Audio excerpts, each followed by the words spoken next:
Ward 4, Council Humphrey from Ward 5, and Councilor Bixby from Ward 6. Am I missing anyone?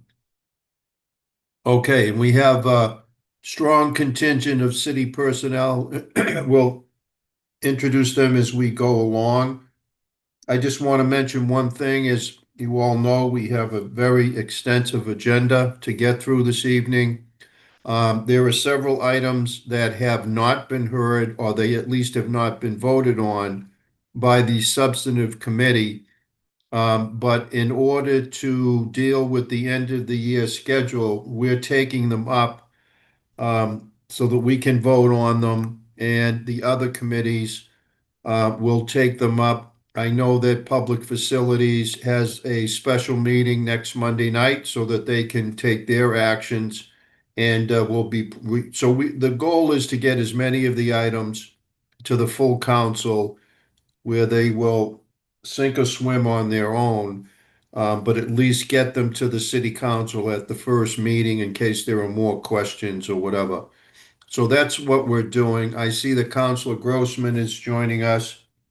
So we have 6 out of 8. So let's get started. The first item is docket item 147-25, in honor of the mayor appointing Rajiv Palakar of 252 Pearl Street as a trustee of the Horace Cousins Fund for a term of office set to expire on June 1st, 2028. And I see that we have I believe I saw the proposed appointee here. Also, we've been joined by Council Rick Lipoff from Ward 8. Is there someone here to present this appointment?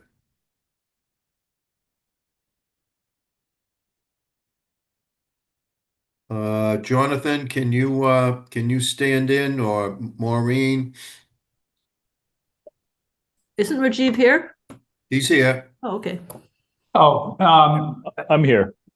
yeah, I think we'll turn this over to Rajiv. I think we, his service on the school committee and his interest in this city, and his interest in people, facing different kinds of challenges, which is exactly the kind of work that the Cousins Funds does, really makes Rajiv an ideal candidate for this position. I'll let him speak for himself.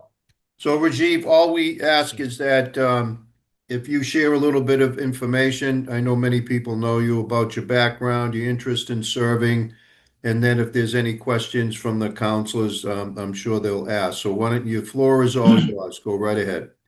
Great. Thank you, Councillor Gentile. So as I think most, if not all of you know, this is my 4th year as a school committee member representing Ward 1. And prior to that, I spent 6 years on the board of Newton CPAC, including 5 as co-chair. The way I would sum up the past 4 years on the school committee is that they have not been boring at all. And again, I think all of you have been, just to one extent or another, involved with them. And I have decided that I will not run for re-election. So this is, I think, the first formal setting in which I am saying that. And I would still like to remain involved in the city and be a contributing member and citizen. So I'd mentioned this actually both to Mayor Fuller, to Mark Laredo and others, and Mayor Fuller very graciously brought up the opening on the Cousins Fund. And it seems like an incredible opportunity to continue being involved with the city and to support people who are facing challenges within the city. I've met with Krista, who runs the operations of the fund, and also spoken with Hattie and the mayor about the responsibilities. And I'm proud to be considered as for the trusteeship, and would be happy to answer any questions anyone has. Thank you. Councilor Greenberg. Oh, thank you, Chair. Thank you, Rajiv, for wanting to continue to serve the city. We appreciate it, and I'll move approval when you're ready, Chair. All right. Well, we're ready. So there's a motion to approve. Is there anyone else that has a question on the council or that would like to make a comment? Okay, so we have a motion to approve. All those in favor, please say aye. Aye. Opposed, abstentions? Okay, it looks like it's a 7-0 vote. Rajiv, thank you for being willing to serve. We're rushing because we have 5 pages of docket items, so congratulations on being number one, all right? And thanks again for the service. Thank you, sir. Appreciate it. Thank you, everyone. All right. Second item is 112-25, her honor the mayor requesting authorization to appropriate $90,000 from the June 30th, 2024 certified free cash to fund the purchase of a new plow truck for the Newton Fire Department. And I see Mr. Bianchi is here from the fire department. I'm certain you're here to present. Yes, that is correct. Thank you, Counselor. Go right ahead. Yes, the fire department's requesting $90,000 for a new plow truck. This will be a pickup truck that has a plow. It is responsible for cleaning the front of the stations where the bays are and the ramp, so the trucks can enter and exit in a storm. It's also responsible for salting and sanding and cleaning the parking area, also the parking lots of the station. It will be replacing a 2009 pickup truck that has been breaking down the past couple years. I'll be happy to answer any questions that you guys have. Well, that's always the most important one to us. It's 15 or 16 years old, it sounds like, so thank you for that. Questions from anybody on the committee? Comments? I'll move it. All right, Council Lipoff moves the item. All those in favor, please say aye. Aye. Opposed? Abstentions? Okay, the motion passes. We're still 7. Yeah, 7-0. Thank you, sir. Thank you. 122-25. Her honor the mayor requesting authorization to appropriate $150,000 from June 30th, 2024 certified free cash to add and update the Newton Free Library's data wiring to improve connectivity, data security, and transmission speed in heavily used patron and staff areas. I know that Ms. Mercurio was with us for a brief presentation at one of our last meetings. Ms. Mercurio, did you want to add anything to what you said the other night or quickly rehash? I can quickly go over it again. Essentially, Okay. the 1991-year-old building, the building was built in 1991, so we're 34 years old, but we still are running in many spaces on the original Cat3 data wiring. And with the volume of visitors and staff we have using the internet every day, we need to upgrade this wiring. It will also allow us to upgrade the technology in our 3 meeting rooms, 11 study rooms, and to have a meeting room set up similar to what you use in City Hall and what people can find at their neighboring libraries and other communities. It'll also allow us to add door locking systems and update security cameras in the building. So we're very hopeful that you'll consider this item tonight. Thank you. Any questions for the director? Okay, can we get a motion? I'll move it. Oh, Julia, you have a question? I was just going to say was happy to learn a lot more about what's in this and happy to see the upgrades to the screen technology and being able to do hybrid meetings. I know how hard that can be if you don't have the right stuff, and I'm happy to move it. Okay, so the item has been moved by Council Malachy. All those in favor, please say aye. Aye. Opposed? Abstentions? Okay, the motion passes 7-0. Thank you. Thank you. 149-25, Her Honor the Mayor requesting authorization to accept and expend the sum of $25,000 from an FY25 state budget earmark to upgrade and develop the exhibits at Historic Newton. And I see the Director of Historic Newton, Ms. Dady. Go right ahead, please. Thanks. Well, we're very grateful to Senator Cynthia Cream, who helped put this earmark into the budget. Some of you may know that we're doing a brand new exhibit on the entire first floor of Jackson Homestead to cover many major themes in Newton history. So this earmark money will go toward the designer for that exhibit. Okay, thank you. Questions? Okay, so it's a grant. Somebody want to move it? I'll move it. Okay, Council Maliki moves the item. All those in favor, please say aye. Aye. Opposed? Abstentions? Okay, the motion passes 7-0. Thank you. Thank you. Okay, 116-25. Her Honor the Mayor requesting authorization to appropriate $40,000 to repair the fountain located within the traffic island at the Chestnut Street and Highland Street intersection. We heard a little bit about this at a previous meeting, but ultimately the item was held. Luis, I assume you're here for this? That is correct, Counselor, and thank you all. This is for the Ann Whitney Child and Calla Lily fountain. It is a bronze fountain, about 122 years old. And the work related to this funding request is to repair the basin. We've been losing a lot of water because of it. We're also dealing with a failing mechanical and pump system. So we'll be looking to replace that so that it can really recirculate water again, as to not lose water and then bring the fountain to its glory. We are also partnering with a number of neighbors who are also looking to hire a consultant to polish the fountain. So the $40,000 would go into the mechanical pieces of it, some of the electrical, as well as the irrigation and lighting that are part of that traffic island. And then neighbors would be looking at polishing it so that we can really bring it up to speed. Okay. Questions? Council Maliki.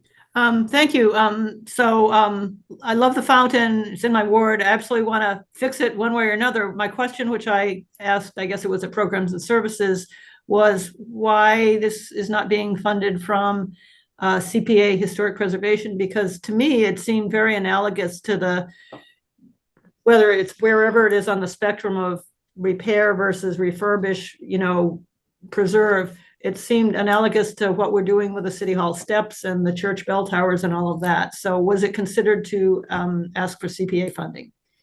At the moment, we found that this would be the quickest and the most, I guess, straightforward way of funding the repair. So we figured this would be the best option, and the mayor certainly supported the funding of this through this avenue. Does it get it fixed for this season? That's what we're hoping for, and if we were to go before CPA, then we would be looking at the fall. So we're really we were trying to get it operational by this spring so we can have it bubbling as we speak. But certainly the city budget was certainly a lot more important than this at the moment. So part of it is trying to get it back up for this season, for this summer. But you could have done a CPA request a few months ago, right? Yes, we could have, I guess. And Jonathan Yo, I guess you... Sorry to give you a hard time. I mean, I like the project. It's just I'm sensitive to how we use free cash, given that we haven't really solved the school funding. Yeah, if I could quickly mention, in addition to the timeline, the CPC funding, this is a very small item, $40,000 for a full project. So, in general, as former chair, I don't think,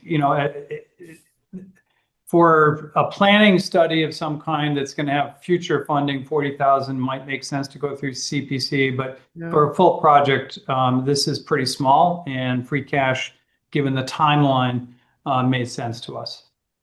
Okay, that's a good point. Yeah. Thank you. Anyone else have a question or a comment? Okay, may I get a motion, please? I'll move it. Okay, Council Malachi has moved it. Lisa, did you have your hand up for something? Yes, I just want to note that this item would need to be voted, adding wording from June 30th, 2024, certified free cash, because it's not in the docket language right now. Okay. Chair you- Gentile, Laura Foot has her hand up. Okay,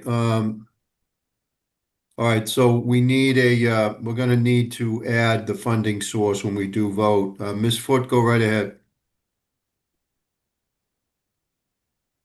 Are you unmuted? Oh, do you need, Lisa, I think you may have to unmute Ms. Foot. Hi, thank you. I'm from the Friends of the Fountain, the neighborhood group. It's been involved over 30 years and funded previous repairs. We have on our side about $15,000 in addition to what Luis summarized that the neighborhood is putting in addition to sweat equity. And we've also started talking with Lisa Dady about educational programs that we want to do to highlight the background about this piece of public art. So just so you know, there is sort of co-funding as well as other kinds of collaboration. Thank you, Laura. That's important for us, to know about the actual cash contribution and the sweat equity because, it helps with these kinds of asks. So thank you. We have a nonprofit group called Garden Buds that has been adopting some of the other traffic islands and doing wonderful gardening work on them. So we really appreciate collaborating with the city, but it gets a bit beyond us to start digging and fixing the plumbing. Okay. Well, thank you. Thank you for what you do. Okay. There was a motion to be made. Council Malachi, will you accept it as a friendly amendment to identify the source of funds as certified free cash from 2024? Absolutely. Yes. Okay. So we have a motion in front of us. All those in favor, please say aye. Aye. Aye. Opposed? Abstentions? Motion passes 7-0. Thank you all for showing up. Thank you. 99-25, Her Honor the Mayor requesting authorization to accept and expend a grant of $13,500 from the National Environment Health Association to improve the city's conformance with the U.S. Food and Drug Administration's voluntary National Retail Food Program standards. Okay, who's here to present this item? Good evening, Counselor. I'm Shin Yi, the Commissioner of Health and Human Services. This Oh, is a there you are. grant I'm that- sorry. Go right ahead. No problem. This is a grant that we've received multiple years now. It provides a small amount of money to help us work towards improving our food safety program, and by food safety specifically in terms of inspections of food establishments in Newton, and it pays for things like inspection equipment, training, software, other things like that. Okay. Any questions from committee members? Seeing none, who will move to accept the grant? I'll move it. Okay, Council Greenberg has moved to approve the item. Any questions or comments? Okay, seeing none, all those in favor, please say aye. Aye. Opposed? Abstentions? The motion passes 7-0. Thank you. 101-25, Her Honor the Mayor requesting authorization to transfer and expend $76,975 from full-time salaries to temporary staffing for temporary school nursing staff. Commissioner? Thank you, Counselor. It continues to be challenging to hire school nurses, and we are working on that and have hired several just in the last month or so. In the meantime, we pay a temporary agency to provide temporary staffing so that all of our schools maintain the level of school nurse staffing that's required. And so we're asking to move money from the full-time staffing line item into the temporary staffing line item to be able to pay that for the agency nurses. Okay, and this is for services that are ongoing this year in the schools that we're short on nurses. That's correct? Okay. Will this, are you confident that this will get you to the end of the school year?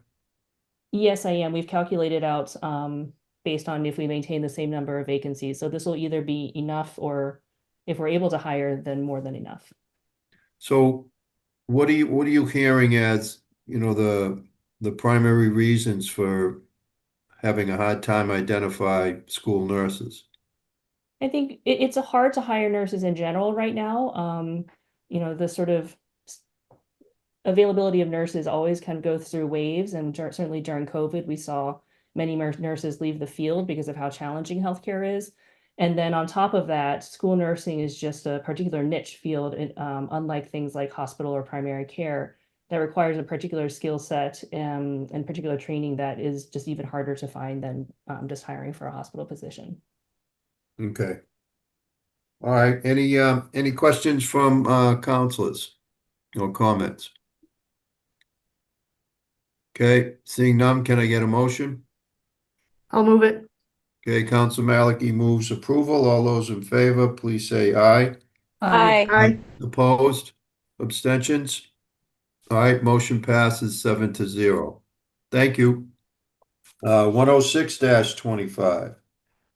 Her Honor the Mayor requesting authorization to appropriate and expend $75,000 from June 30th, 2024 certified free cash to allow the Health and Human Services Department to do a community health assessment and prepare a community health improvement plan for the city. Commissioner. Sorry.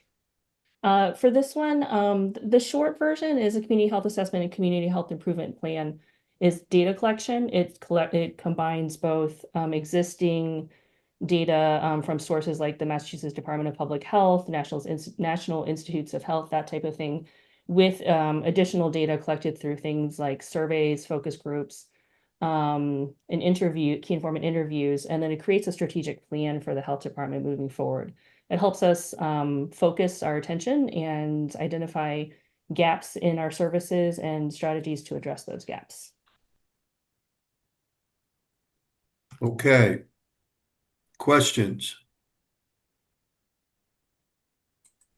Counsel Maliki.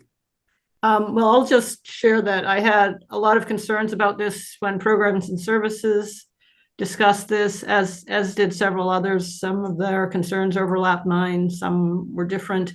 I was not inspired by the results of the study in Brookline, which seemed to suggest and recommend a lot of measures that Newton is already doing or would like to do if we had the money, or are not really practical to do. And to me, this is something that I would rather see free cash saved for next year than spent on something that I felt would tell us it would lead to the objective was to lead to a community health improvement plan. But from what I could see of the Brookline and Needham ones, as I said, it seemed like measures that we already knew would be good ideas, and I didn't see it as the best use of funds. Okay. Anyone else? Counsel Grossman. I have to say that Councillor Maliki's comments resonate with me. I wonder, Commissioner Lau, could you say a little bit more about what you hope to learn from this, and just dig a little bit deeper into your goals and expectations? What my hope is that we'd be doing something a little bit different from Brookline and Needham. I can certainly understand the concerns that the findings maybe fell a little flat. I think the goal is, first of all, to focus on things that the health department actually has control over. Some health assessments sometimes look at things that are sort of community wide. And I think while there is value to that and hearing from the community and having that led by the community makes sense, I think having a focus on what is actually within the control of the department makes more sense than what I've seen in Brookline and Needham. May I continue, Mr. Sure. Chair? Go right ahead. And what do you see as those things that are within the influence of our health department in our city?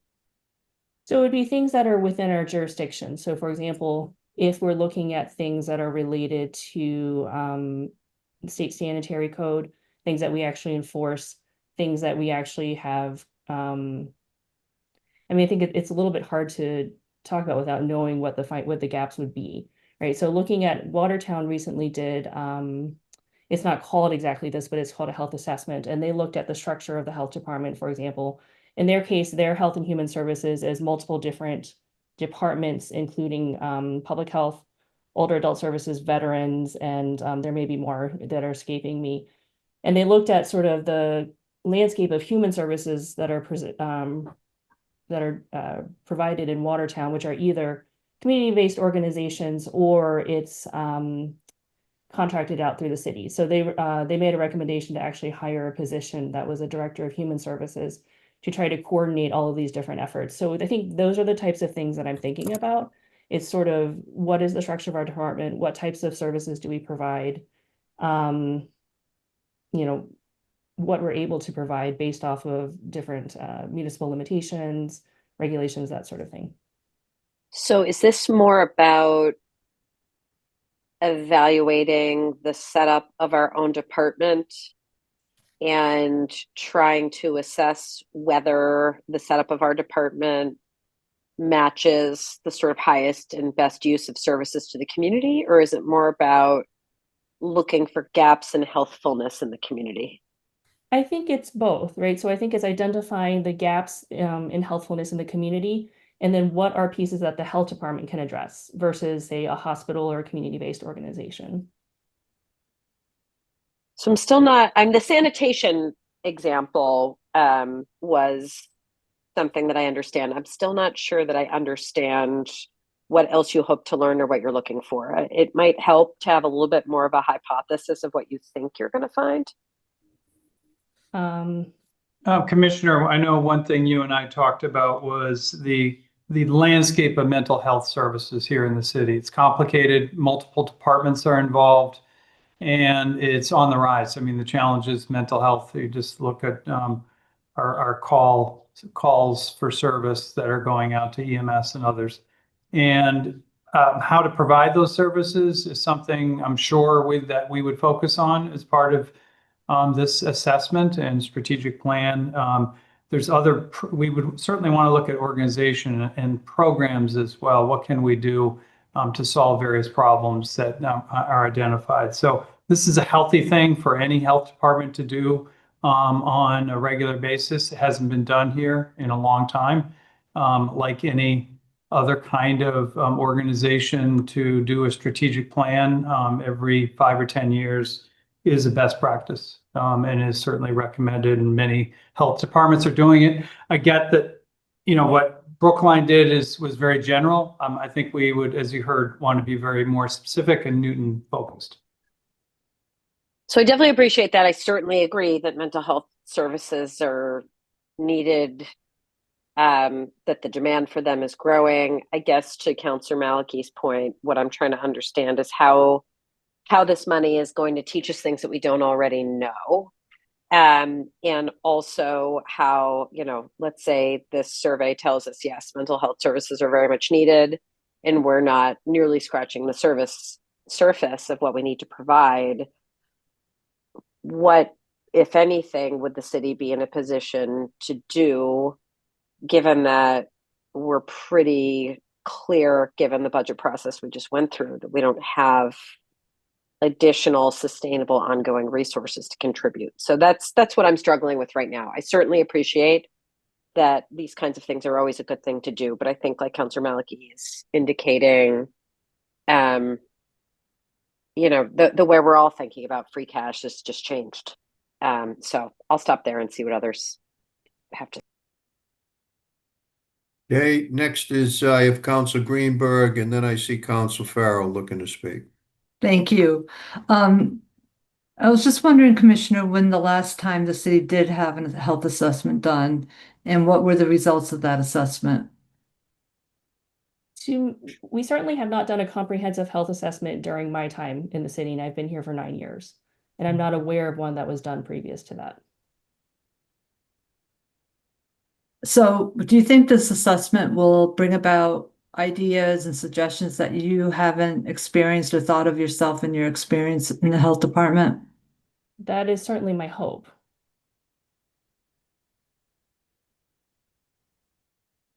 Okay, thank you, Chair. Okay, Council Farrell? Lisa, does he need to be unmuted? No? Can't hear you, Stephen.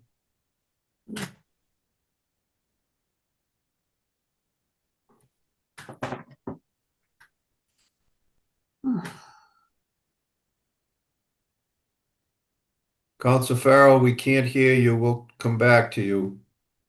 Is there anyone else that wanted to? Council Humphrey? Yeah, I guess, I am relatively favorably inclined toward this, but certainly I would agree with Councilor Malaki's summary of the programs and services meeting. This didn't get voted out successfully from programs and services. It was held there. There was a lot of pushback against it, some of which I didn't necessarily totally agree with, but I could definitely see where people were coming from. And unfortunately, I got the feeling from that meeting, and kind of still have the feeling from this meeting, that somewhere something was rushed here, and I'm not totally sure what, because maybe it wasn't on somebody else's end. But from the perspective of persuading the council that this was necessary, somewhere along the line, something didn't happen that was necessary to make that case. And it still seems like the case hasn't necessarily been made. Or else I think we'd be hearing a lot of excited support in this meeting tonight for passing this, which I'm not hearing much improvement on the tenor of the reaction from compared to the programs and services meeting. So I'll just leave it at that. Okay. Anyone else? Council Maliki? Just to provide a little more context from the Program and Services meeting. Let's see, Councilor Lobovitz, he wanted to know more about sort of data collection methods. Others, I think, Councilor Oliver and others wanted to know about the scope of services, which was not really clear at all. And it also came out that the funding situation, or the total cost, was a little unclear. This is a $75,000 request from free cash, and it was in the documentation. It said that any overage would be from the opioid fund. But then it seemed like it was going to be 50-50, and that would mean that I think Mr. Yo indicated that they did expect the total cost to be $150,000. And I'm not sure if that would even cover the improvement plan or just the assessment. Maybe that could be clarified. But one suggestion I would have, rather than rushing through this year, it was explained that to get a better idea of the scope of services, that would take too long and put it past this free cash season, if you will, into next year's. But I think that time could maybe be used to find a community study or more than one that are the type that you would be seeking to have for Newton, as opposed to Brookline or Needham, which seem to not be the type we would be trying to do. Okay, I see, Ms. Lemieux has her hand raised. Go ahead, Maureen. Thank you, Councillor Gentile. I raised my hand before Councillor Malachy, excuse me, made her comments and more or less asked her questions toward Mr. Yo. So my comments are not going to answer them, but they're going to be a little bit different. And what my comments would be is that we know that mental health issues have increased dramatically over the last several years. We may not be thrilled with the plans that Brookline or Needham received. And oftentimes people ask, well, you know, if money is tight, how will we ever pay for whatever we need to do after we have had a study done? I would say to all of you, I don't think anyone here wants to put their heads in the sand. And I think it's important for us to make sure that we understand what's needed here in the community. I would say that it may make sense, because I hear all of your concerns, it may make sense to approve this, put the money in the fund. It would be a non-lapsing fund anyway, and have it subject to coming back to programs and services, or probably programs and services. I would think that's a substantive committee. It's probably the most important place. Once the scope of services has been refined, once we've figured out exactly what we really want in the report, how we want things to be addressed. And so my recommendation is that you pass it, but you pass it subject to the scope of services coming back to programs and services, and you all being a part of you know, what the actual report is going to look like. So thank you, Mr. Chair. Okay, Council Farrell, are you with us? I hope so. Can you hear me now? Yes. Oh, thank you very much. I share the concerns of Councillor Malachy and Grossman in the lack of what I think we said in programs and services, that we want this survey to be done, but there was a real lack of clarity about where it was headed. And my understanding was that that was going to be significantly more defined before even now. And I don't think anybody disagrees. It's certainly every 5 years, but now, since we haven't done it in the 9 years that the commissioner's been here, we all think that this is a good idea. But I do think there needs to be more clarity to where we're really headed with this. It will benefit specifically Newton. I don't know what my colleagues think of, but I appreciate Ms. Lemieux's comments about maybe passing it, but with a very tight restriction that it comes back to programs and services, and we have significantly more definition about where it should go, where the plan should go. I hope that there will be a plan, but I just think it needs to be more clearly defined before it's implemented. Thank you. Okay, Councilor Greenberg, I see your hand again. Thank you. I agree with Ms. Lemieux's suggestion, and I'll move approval when you're ready. And as part of that approval, are you also adding that there are to be no funds expended prior to the item coming back to programs and services to better understand the scope? Yes. Okay. Councilor Grossman. I certainly appreciate the motion and sentiment from my colleague from Ward 1, and I really very much value what our Health and Human Services Department does. That said, I'm not going to support this. I think that we should be asked to vote the money when we have a scope of services, and I'm not in favor of parking money while we await it. Thank you. Okay. Okay, anyone else? Councilor Malachy.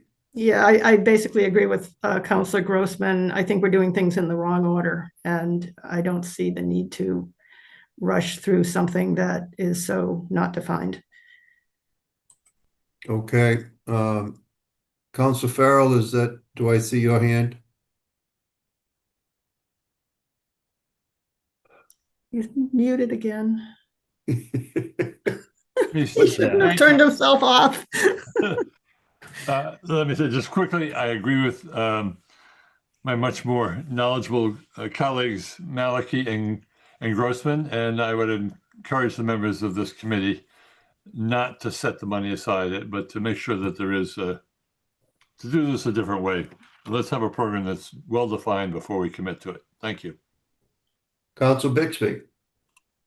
So can I ask a little bit more about where the idea for this came from, aside from other communities doing these similar things? Sure. This is something that's generally considered to be best practice in public health world, I guess. And so knowing that other communities have done it, we're in a collaborative with Belmont, Arlington, and Brookline. Brookline recently finished one. Arlington is in the process of completing one, and it felt like a good time to do it. Okay. And I mean, we've heard, the committee's reactions to Brookline, and I think I got a little bit of sense of yours, but did those communities feel like they were helpful? Did it feel like a process they felt like they needed to go through?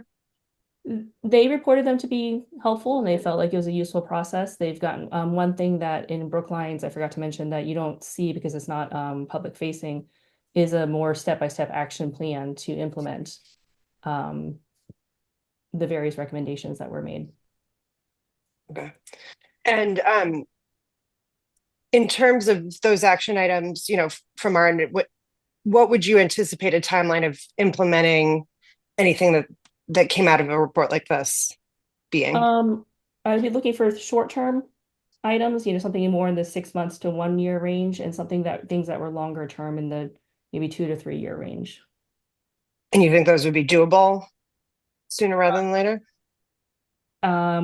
That would be their instruction to the consultant that was preparing the report, is to focus on items that are actually doable, achievable, and then within the particular, and to outline them when that in the particular timeframes that we could do them. These are they're not done in a vacuum. It's not the consultants going off and preparing the plan by themselves. It is in close consultation with the staff and the HHS. Okay. And I guess to the questions that people have been sort of saying, well, we know what we need. And I think we all kind of have the sense of urgent items or things that are important in the community. How does a report like this compare to that sense of what people feel like is necessary or needed in the community? I can certainly appreciate that this feels a little bit more, what's the word? Vague. Like, it's not so concrete as, for example, a fountain or a truck with plow. I think what it is, though, is it is creating a viable path forward and thinking about sort of what the community needs, what we're able to do to meet those needs. And I think it's important, given when you're looking at not being able to have unlimited resources, you have to be able to focus what those resources can do. So that I can appreciate the committee's concerns. Okay, thank you for explaining a little more. So, Mr. Chair, if we proceed with the motion on the table, can you just what are the next steps? So it goes back to programs and services, and then they vote. No, the item would go on obviously to the council. If the council voted to approve it as we amended it, as the items in front of us now, it means that the money's approved, the money is set aside into, as Maureen said, a non-lapsing account.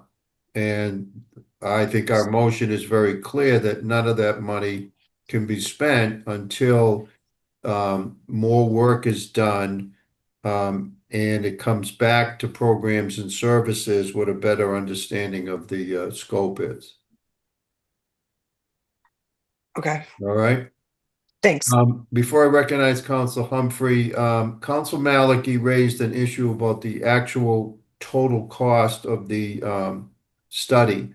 And she mentioned that, it's 75,000, but that it may only be half of it and it could be as much as 150. Can somebody clarify that, please? Yes, I think our estimate was that it would be about 150,000 and that we could use half of that from the opioid fund, which has a fair amount of money in it right now. So this would be, because it's not going to be entirely focused on opioids. We did not feel, and there's very strict rules regarding the opioid fund usage. So we have to be careful about that. We thought a 50-50 split made sense.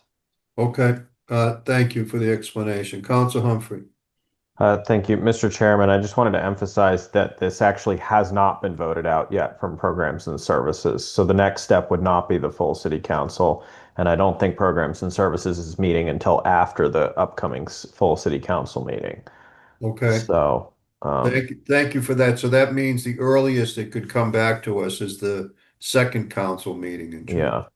And, I guess the one argument that I think, does make sense to me in terms of, why go forward with this now, especially given our resource challenges, is that, we don't currently have a comprehensive public health needs assessment and plan in the city.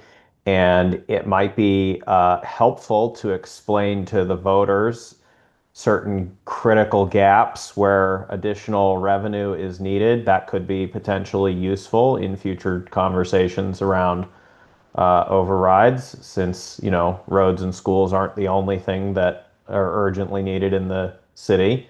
So again, broadly speaking, I am favorably inclined toward this.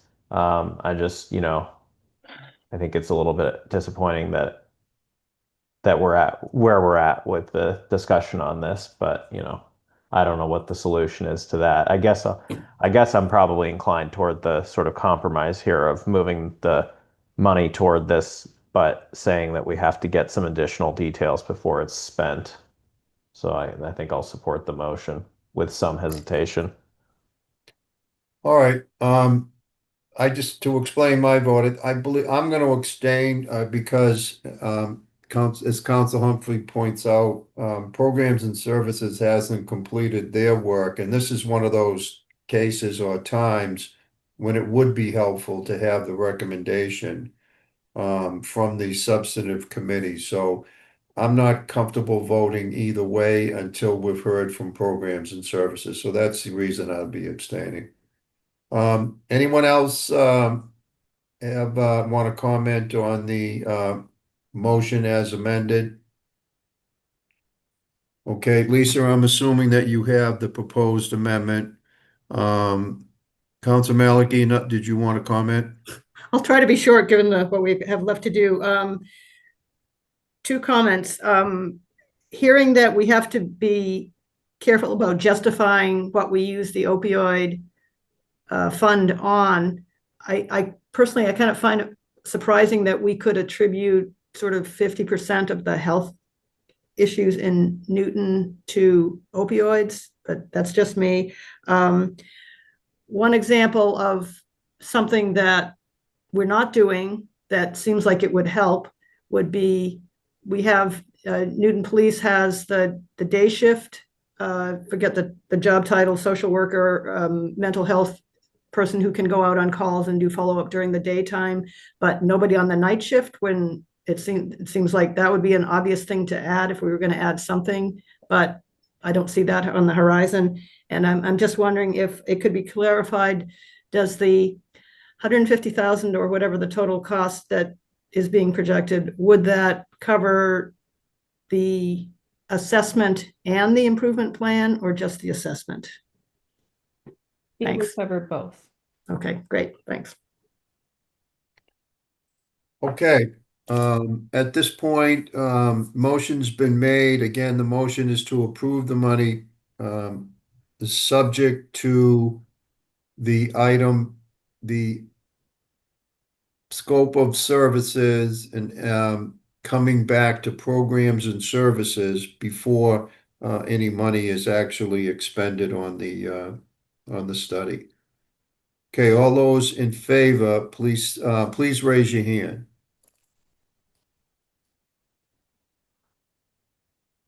I see 3 in favor, opposed.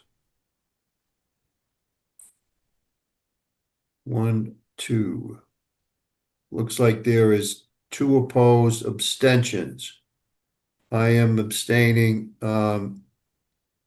Counselor Bixby is abstaining, so it looks to me like it's 3 in favor, 2 opposed, and 2 abstaining. So for now, the motion passes, okay? All right.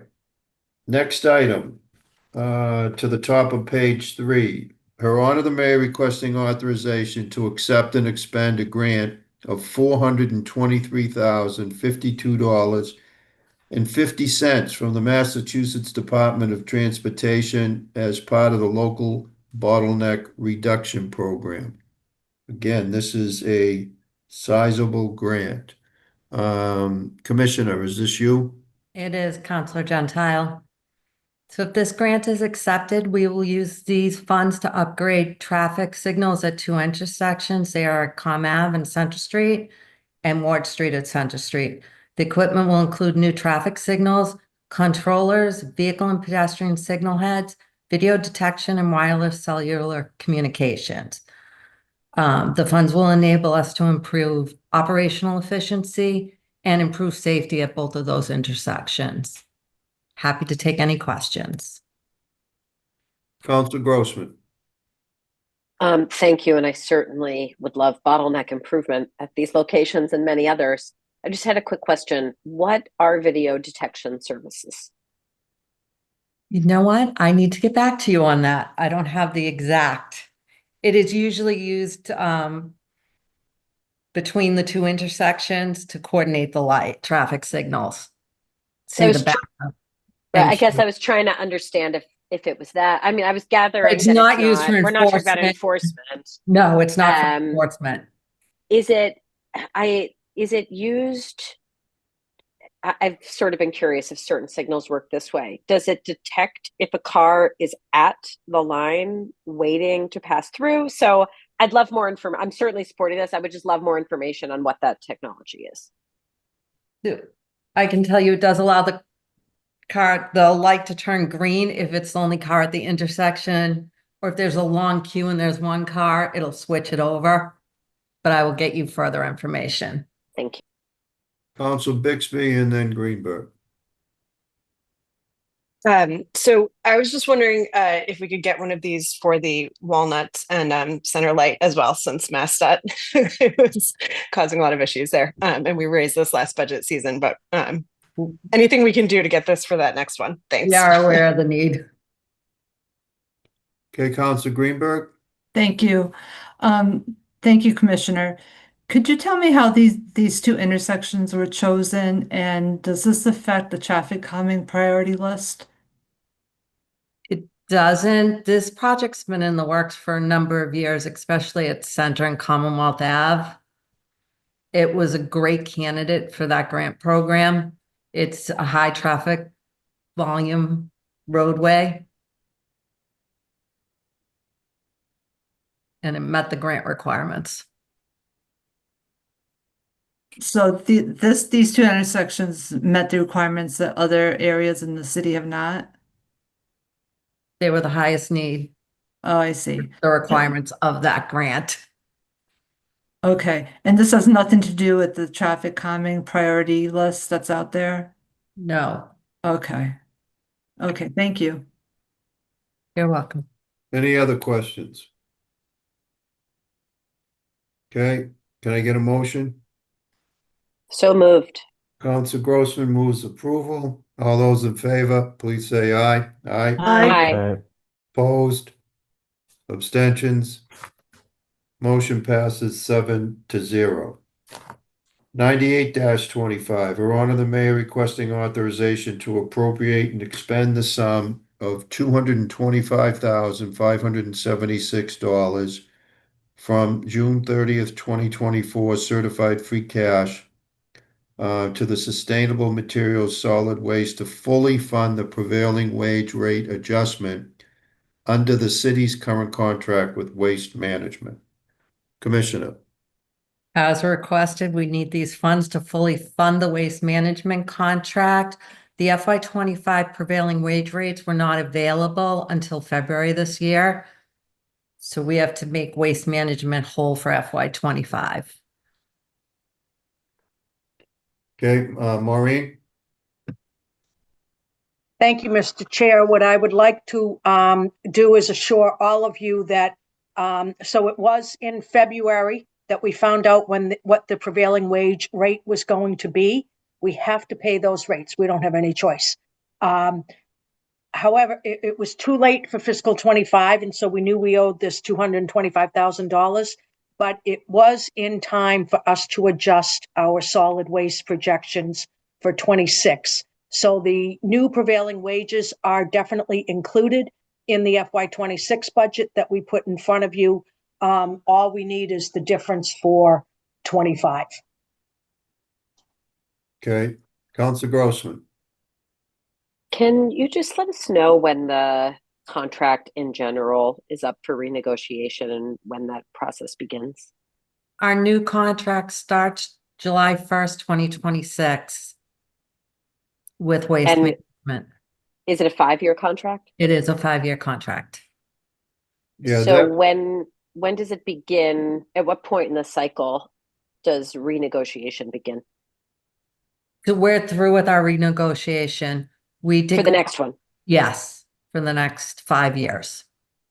But does it start like a year in advance, 2 years in advance? Like how long is the process? Started about leading a up to year the and a next half contract? in advance. We asked Waste Management for pricing. The pricing was not great, so we went out with an RFP. We received reduced pricing from Waste Management. They were the best option for the city, so we moved forward with a contract. And we did go to council for approval for the 5 year. I remember, I just didn't remember that it was quite that new. So it's did you say January 1st or July 1st? July 1st. And that goes through essentially June 30, 2031? Yes. Okay, thanks. So I just want to, I mean, that it's sort of been explained, but again, this was that whole scenario that we went through and were made aware of. We started out with Brookline and we went out to bid with Brookline to see if, there would be savings with, 2 communities. That didn't prove to be the case.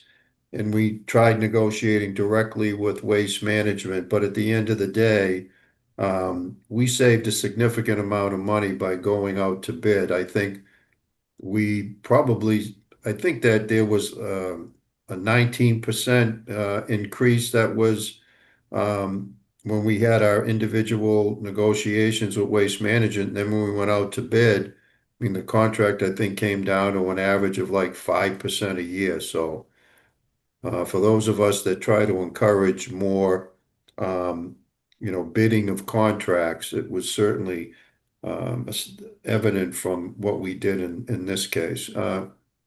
Maureen, did you want to speak again?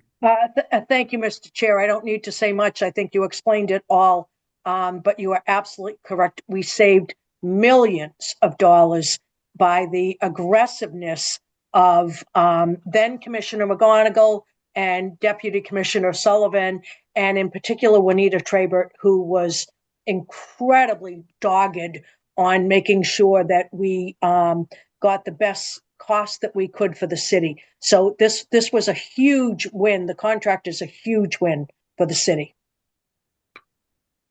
All right. Any other comments, or can I get a motion? Jonathan, you wanted, I see your hand. Super quick. I just want to make sure that Councilor Grossman understands that the contract does allow us to make changes during this time period. So if we decide to go in another direction or make some change to the program, obviously we would have to negotiate it with them.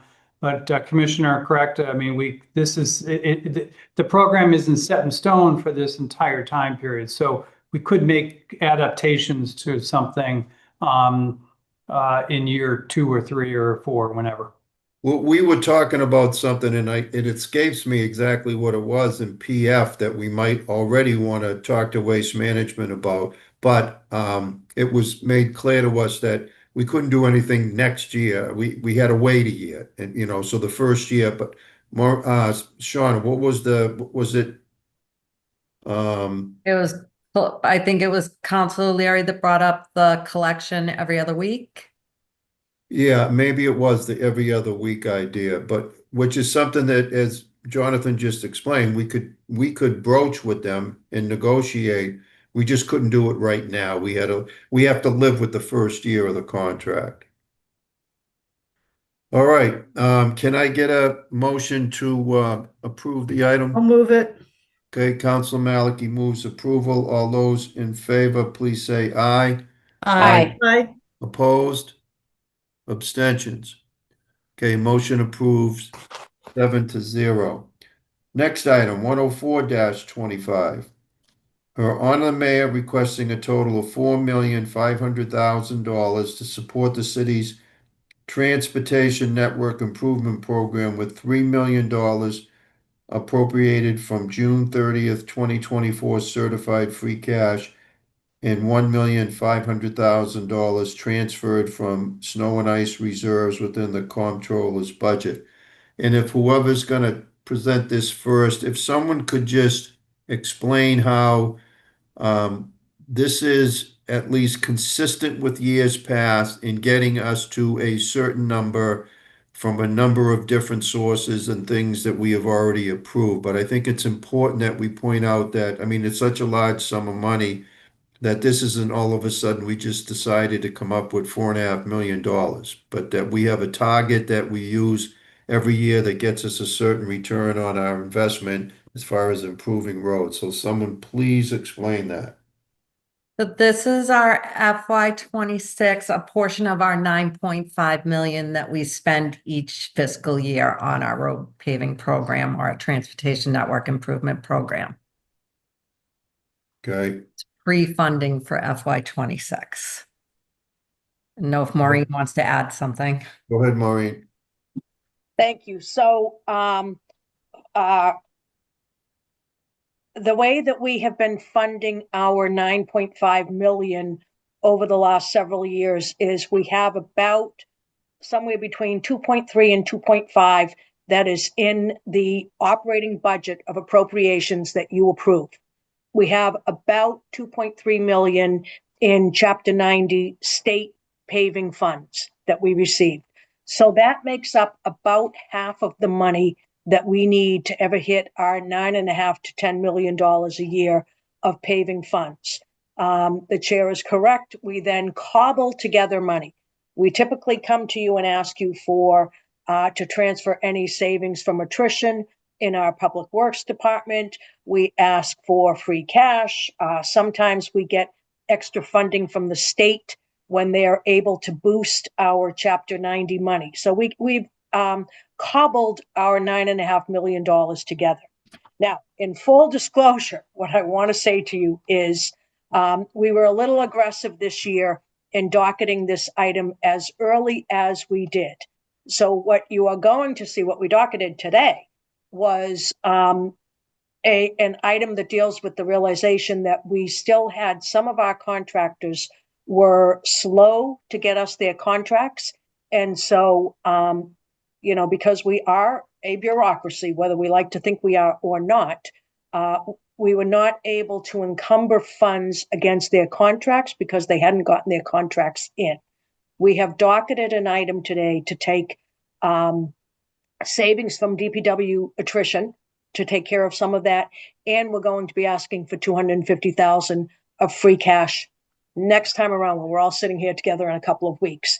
That being said, this docket item can stand on its own and helps us make up the difference of our paving needs for next year, so for fiscal 26. But we will be coming back to you having, I think, gone after our snow money a little bit early in the process. So I hope that's not more confusing. But this helps us get to our $9.5 million. Okay, Council Humphrey. Thank you, Mr. Chair. I was a little concerned about, I don't know how long we've been at the 9.5 million number, and I'm aware we're trying to balance with everything else that's tight, but how do we sort of square that with what we've also heard, which is that Chapter 90, I think, hasn't increased in over a decade, if I remember correctly, and the paving costs have gone up dramatically. I mean, that's been featured in a number of the newsletters from the mayor, I think. We've been making good progress, but should we be worried that, staying at 9.5 is going to pose some challenges for keeping going with getting these roads back in shape? We've been very fortunate with the ARPA funding, which has really helped us address local roads. I think we did about 72 local roads last year. We're doing a total of 152 roads this year, most of them being local roads, which really helps us. Our arterial and collectors are in the 80s PCI over average. So we are making real progress. Counselor, if I can just add on to Shauna quickly. PF recently had a full presentation on our transportation network improvement program, and really identified that if we're going to be able to even stay level in terms of the condition of our roads, we're going to need to spend about $15 million a year. So you ask a great question. The answer is yes. Inflation in this field in particular was incredibly damaging, and we're going to need to spend going forward $15 million a year, and to make progress, I think even a little bit more. So the ARPA funds have really helped us the last several years, because we did deploy a lot of ARPA money to the roads. That's going to help us this year and Shauna next year, right? Next year as well. Yeah. So we've bridged some of the gap, but going forward, we're going to more money is needed for the city to at least maintain or improve. Happy to send you all the presentation if you would like. Yeah, I appreciate the clarification, and I'll just, mention this again for the benefit of my colleagues. I've said this a number of times, I think, at this point, but, obviously, a lot of our focus each year in the budget discussions has been about NPS.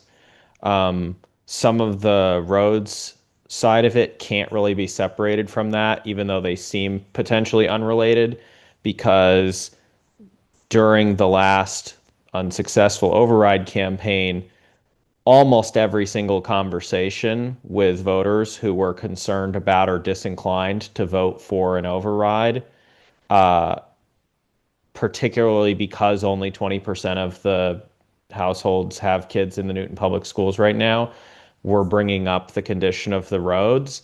And, while my personal perspective is it would help to have more money to be able to work on the roads, I think what I took away from that was that making sure that there's additional money put into keeping pace with the roads maintenance is going to be politically a prerequisite to getting the long-term stable funding sources that we need, and I think pretty much all want for Newton Public Schools. So even though they on paper seem like they're two different things, politically they're kind of two sides of the same coin, and getting some of that fixed and making sure that we have funding sources for keeping up with the roads maintenance is going to be necessary and helpful to getting funding also, potentially in a different referendum, I don't know,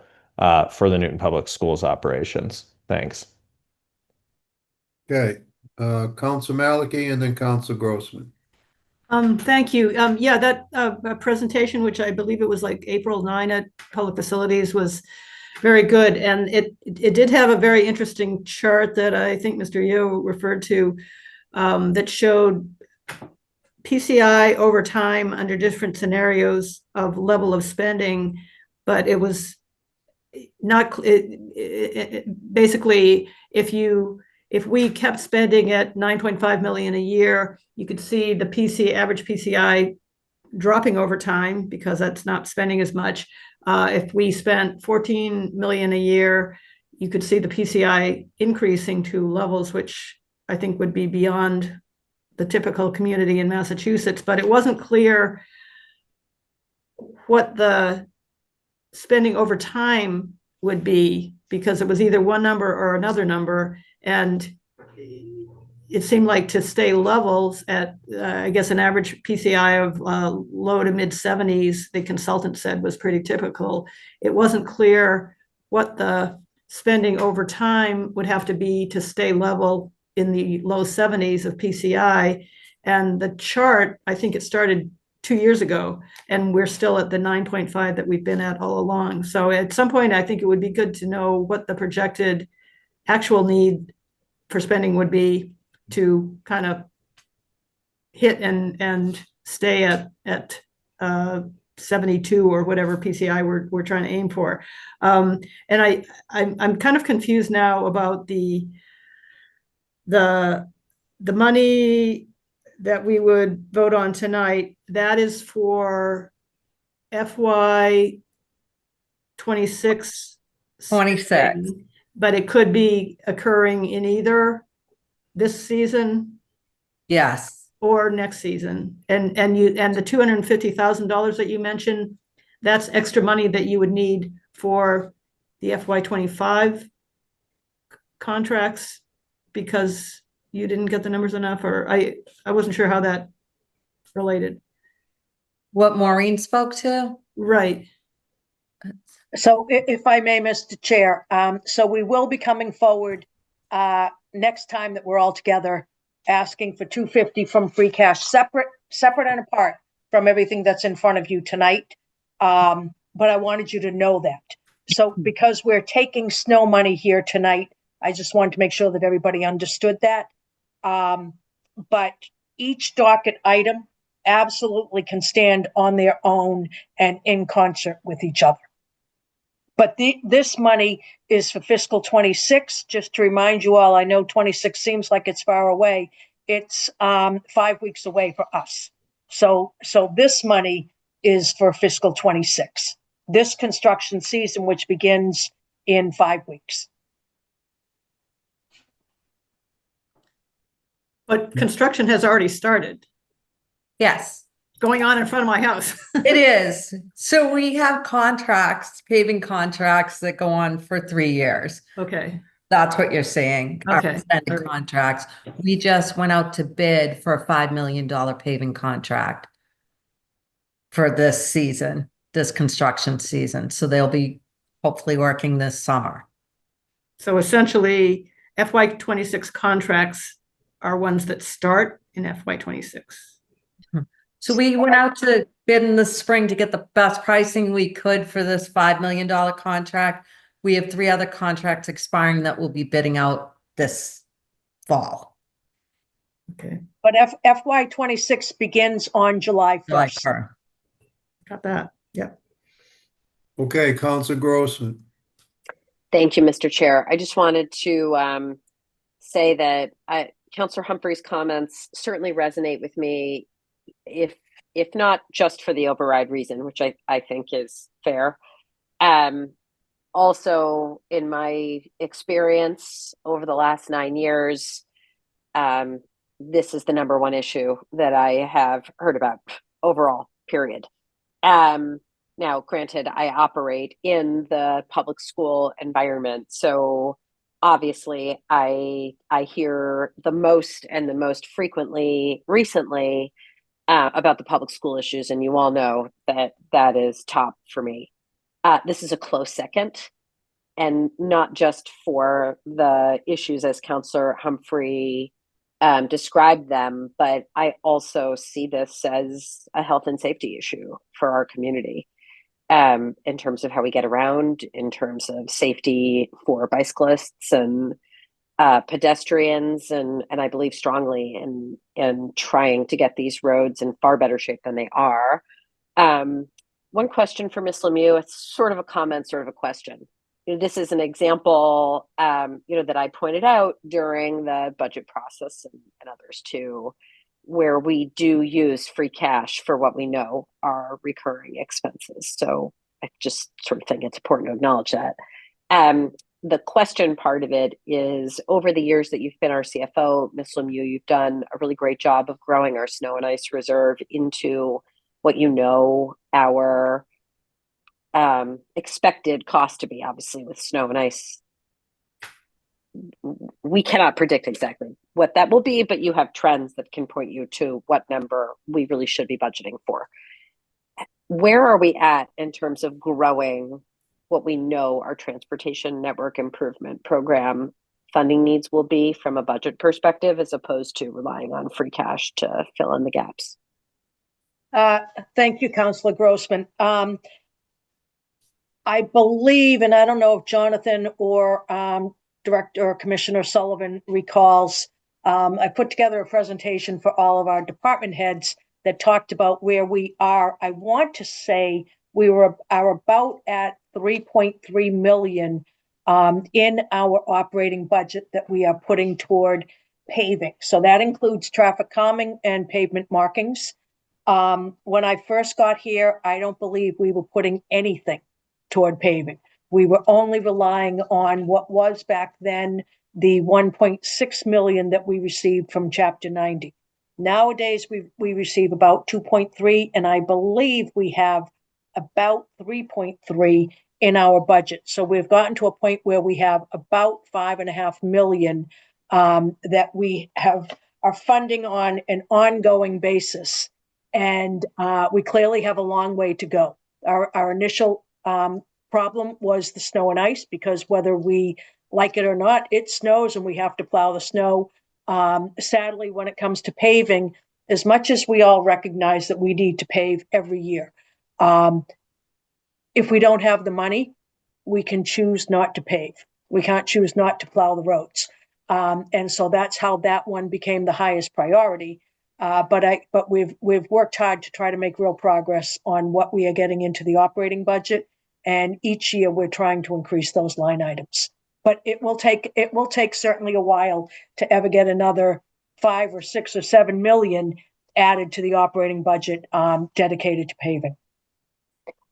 Just so I totally understand what I thought I heard was the 5.5 number.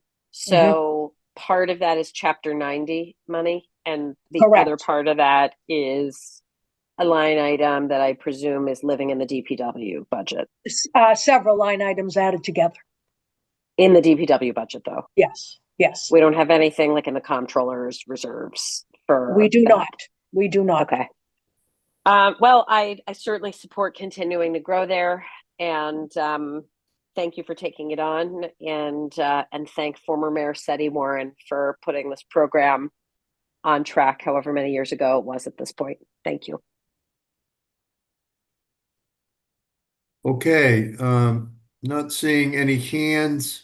Can I get a motion on the item? I'll move it. Okay, Council Maliki has moved approval. All those in favor, please say aye. Aye. Opposed? Abstentions? Okay, motion passes 7-0. 118-25, from order the mayor requesting authorization to appropriate $100,000 from June 30th, 2024, certified free cash to purchase and install a second trailer at the Rumford Ave Resource Recovery Center. Commissioner, is this you? Yes, it is. Thank you. So this funding will allow us to purchase a much needed second trailer at the Rumford Recycling Center. Currently, our superintendent and our yard waste crew and sweeper crews are at the stable at Craft Street, which is not ideal. It would be wonderful to have all of our sustainable materials personnel together at Rumford Avenue. It will also allow us to have a second restroom for our, I think it's 20 or so employees, lockers for those employees, a meeting area for everyone. Okay. Council Grossman? Thank you. I definitely support this. Thank you. Question about where do the folks who work there cool down in the summer? We've had some different conversations that I've had strong feelings about with respect to HVAC and other departments. I went a lot last summer over to Rumford Ave. It was unbearably hot out there. I agree with you. The current trailer does have AC, and this one will have AC as well. It will certainly be helpful and make the crews much more comfortable. Okay, all said, Council Grossman? Yes, I'll move approval. Any other questions, Council Greenberg? Thank you, Chair. Commissioner, I'm just wondering where at Rumford will this trailer be placed? So do you know where the little blue shed is? Where the current trailer is? And there's a blue shed next to it, almost at the gate. It's Oh, right. like in the public yard. Uh-huh. We would shift the current trailer and the new trailer across from the blue shed. Okay. Okay. Well, I definitely support this, and I'm really pleased with all the work that Rumford does for the city, and I'm a frequent flyer there, so thank you. They're fantastic.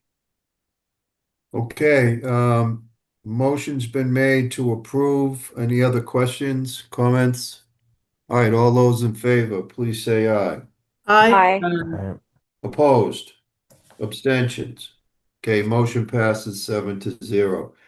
117-25, Her Honor the Mayor requesting authorization to appropriate $43,100 from June 30th, 2024 certified free cash to purchase and install rectangular rapid flashing beacons at prioritized crosswalk locations throughout the city. This $43,100 would allow us to purchase almost 2 new RFBs, which are proven safety for pedestrians. They'd be the top 2 priorities if we do not receive the grant funding from the state. If we receive that grant funding from the state, we will then move on to the next priorities that were not included in our application for RFB equipment with MassDOT. Okay. Questions?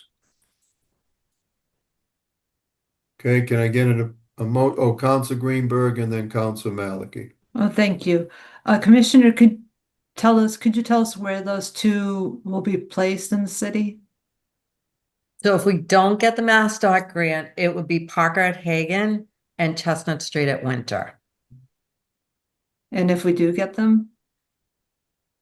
Whatever the next 2 in our prioritization. Okay. And is this separate from the traffic calming list? Yes. Oh. The RFBs aren't included in our traffic calming list. They're separate. Okay, so I guess you guys have a few lists of priorities of different. Yes. Okay. I really don't have a clear understanding about those lists because we've been waiting for some traffic calming for Adams Street now. It's been number 1. And I'm just wondering when that will happen and how it doesn't fall into any of these lists. So the RFB list is very separate. They are much easier for us to install and much less expensive than traffic calming projects. So it makes sense for us. And also we often receive grant funding for the RFBs through the state program. They provide the equipment, we pay the install. So is this list of priorities for those kind of fixes somewhere that you could show us? The traffic calming list or the RFB prioritization? Both The online. RFB. They're both online. I actually included it as part of the backup for Oh, you tonight. did? Okay, I'll take a look at that. Thank you, Commissioner. Thank you, Chair. Okay, Council Maliki? Yeah, I was trying to understand the priority list too, and the one in the backup for tonight. There's our 24 list. We are currently working on an updated prioritization plan. Okay. We need some traffic volume and speed data to complete it. It is expected to be out within the month. Okay, so the attachment from the backup for tonight, the ranking is, so Parker and Hagen, that's clearly number 1, and like the one after that was Washington and at Grove. But is that one of the, then it's Chestnut and Winter. So I believe we have mitigation funding for the. That's a mitigation one. Okay, and then I have a different list that Adrienne Ayala sent me about it has intersections and it has funding. So Parker at Hagen, Mass DOT grant, Chestnut at Winter, Mass DOT grant, then 885 Center Street Community Connections. So is Parker and Hagen and Chestnut and Winter, if you got this grant, then they would come off this They would be request? part of the grant funding. They are Okay. listed on that grant list. We just don't know if we've received the grant or not. Okay, and then so the ones that are on this list that are not Mass DOT grant say Community Connections. What is that? I would need to check on the community connection funding. That's a state grant as well. That's a state grant. Yeah. Okay, so if you got the grant and you could skip Parker and Hagen and Chestnut and Winter, would you go to 885 Center or something else entirely? I think 885 Center has funding for it. Okay, and then the next thing that's not a Mass DOT grant but says Community Connections is Center in Richardson. So if we get that grant, it comes off the list for funding because we will then pay for it with the grant funding. From the Community Connections grant. So where are the ones that are not included in grants that you would go to if you do get the grant? And if you get the grant, how many does the grant cover? So the grant, we asked for 12 RRFB locations. Okay. I know that you were interested. I think it was Pine Street. Pine and River, where the neighbor. That is part of the mascot application. Okay, and yeah, so it's not clear. I wasn't clear where that stood or whatever. It seemed like anything else that came in after the December 31, 2023 deadline for the 2024 listing is It needs its own world. It needs some traffic volume and speed data collection. Okay, but you said there's a new updated. That would be the working on a new updated prioritization. The calendar year 2025 priority list, which will be a great resource. Thank you. Coming. Great, thank you. Okay, Councilor Farrell. Thank you very much, Chair. I just want to say I hope you get this grant. The residents that in the neighborhood of Parker and Hagen have been concerned about this for 25 years. I mean, it's just terrible, terrible intersection. So Counselor, if we don't get that grant, this requested funding will go towards putting in that RFB at Parker and Hagen. Thank you. Thank you very much on behalf of hundreds of families, literally. Thank you. Okay, Councilor Grossman. Thank you, Mr. Chair. Ms. Sullivan, I had a question about the fact that we often see grants for RRFBs. I think they're incredible technology and really useful. Is this the kind of thing where if a neighborhood wanted to raise money to install these at certain crosswalks, that the city could consider accepting that sort of funding and installing more? I think that's really a question for the law department. I mean, I guess I'm just sort of thinking of if I there was a understand. neighborhood grant. Quickly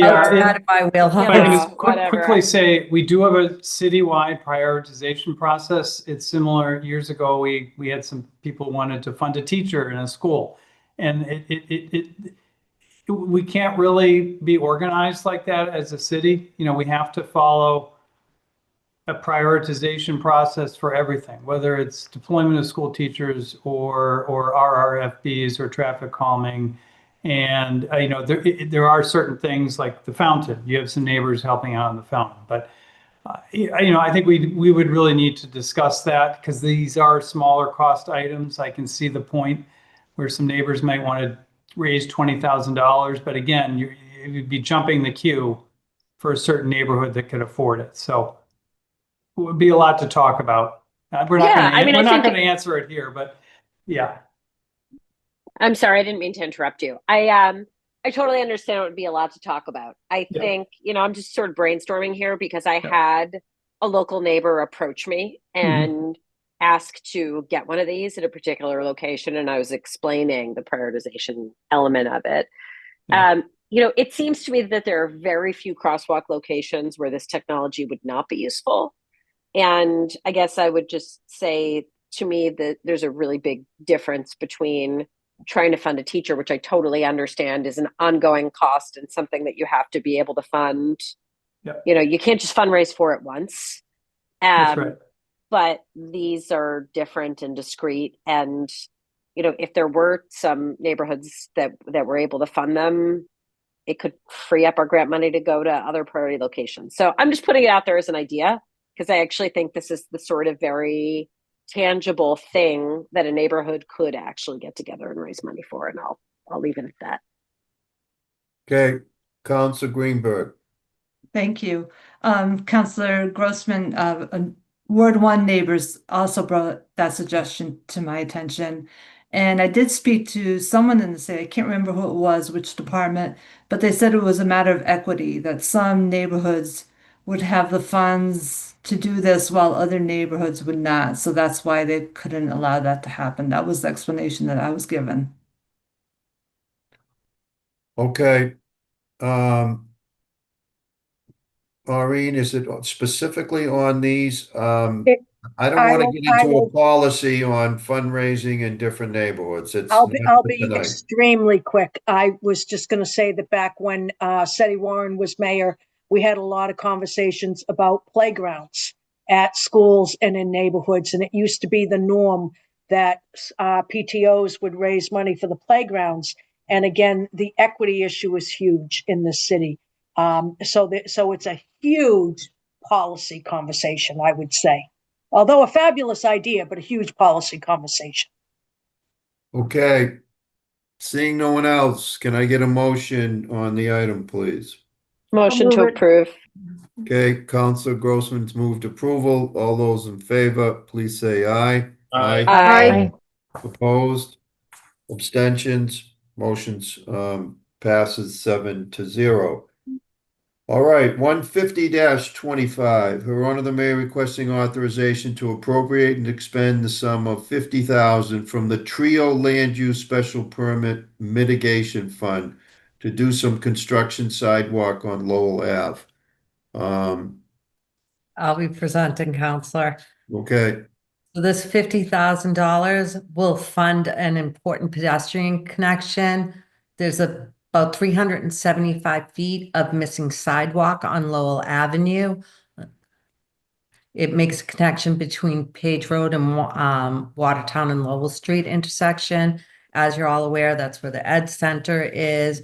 It's a path to the day school. Horace Mann is over there, so it is an important connection. So there's been a few appropriations out of this committee, out of this fund. I think as many as 3 I've seen. So where will this put us?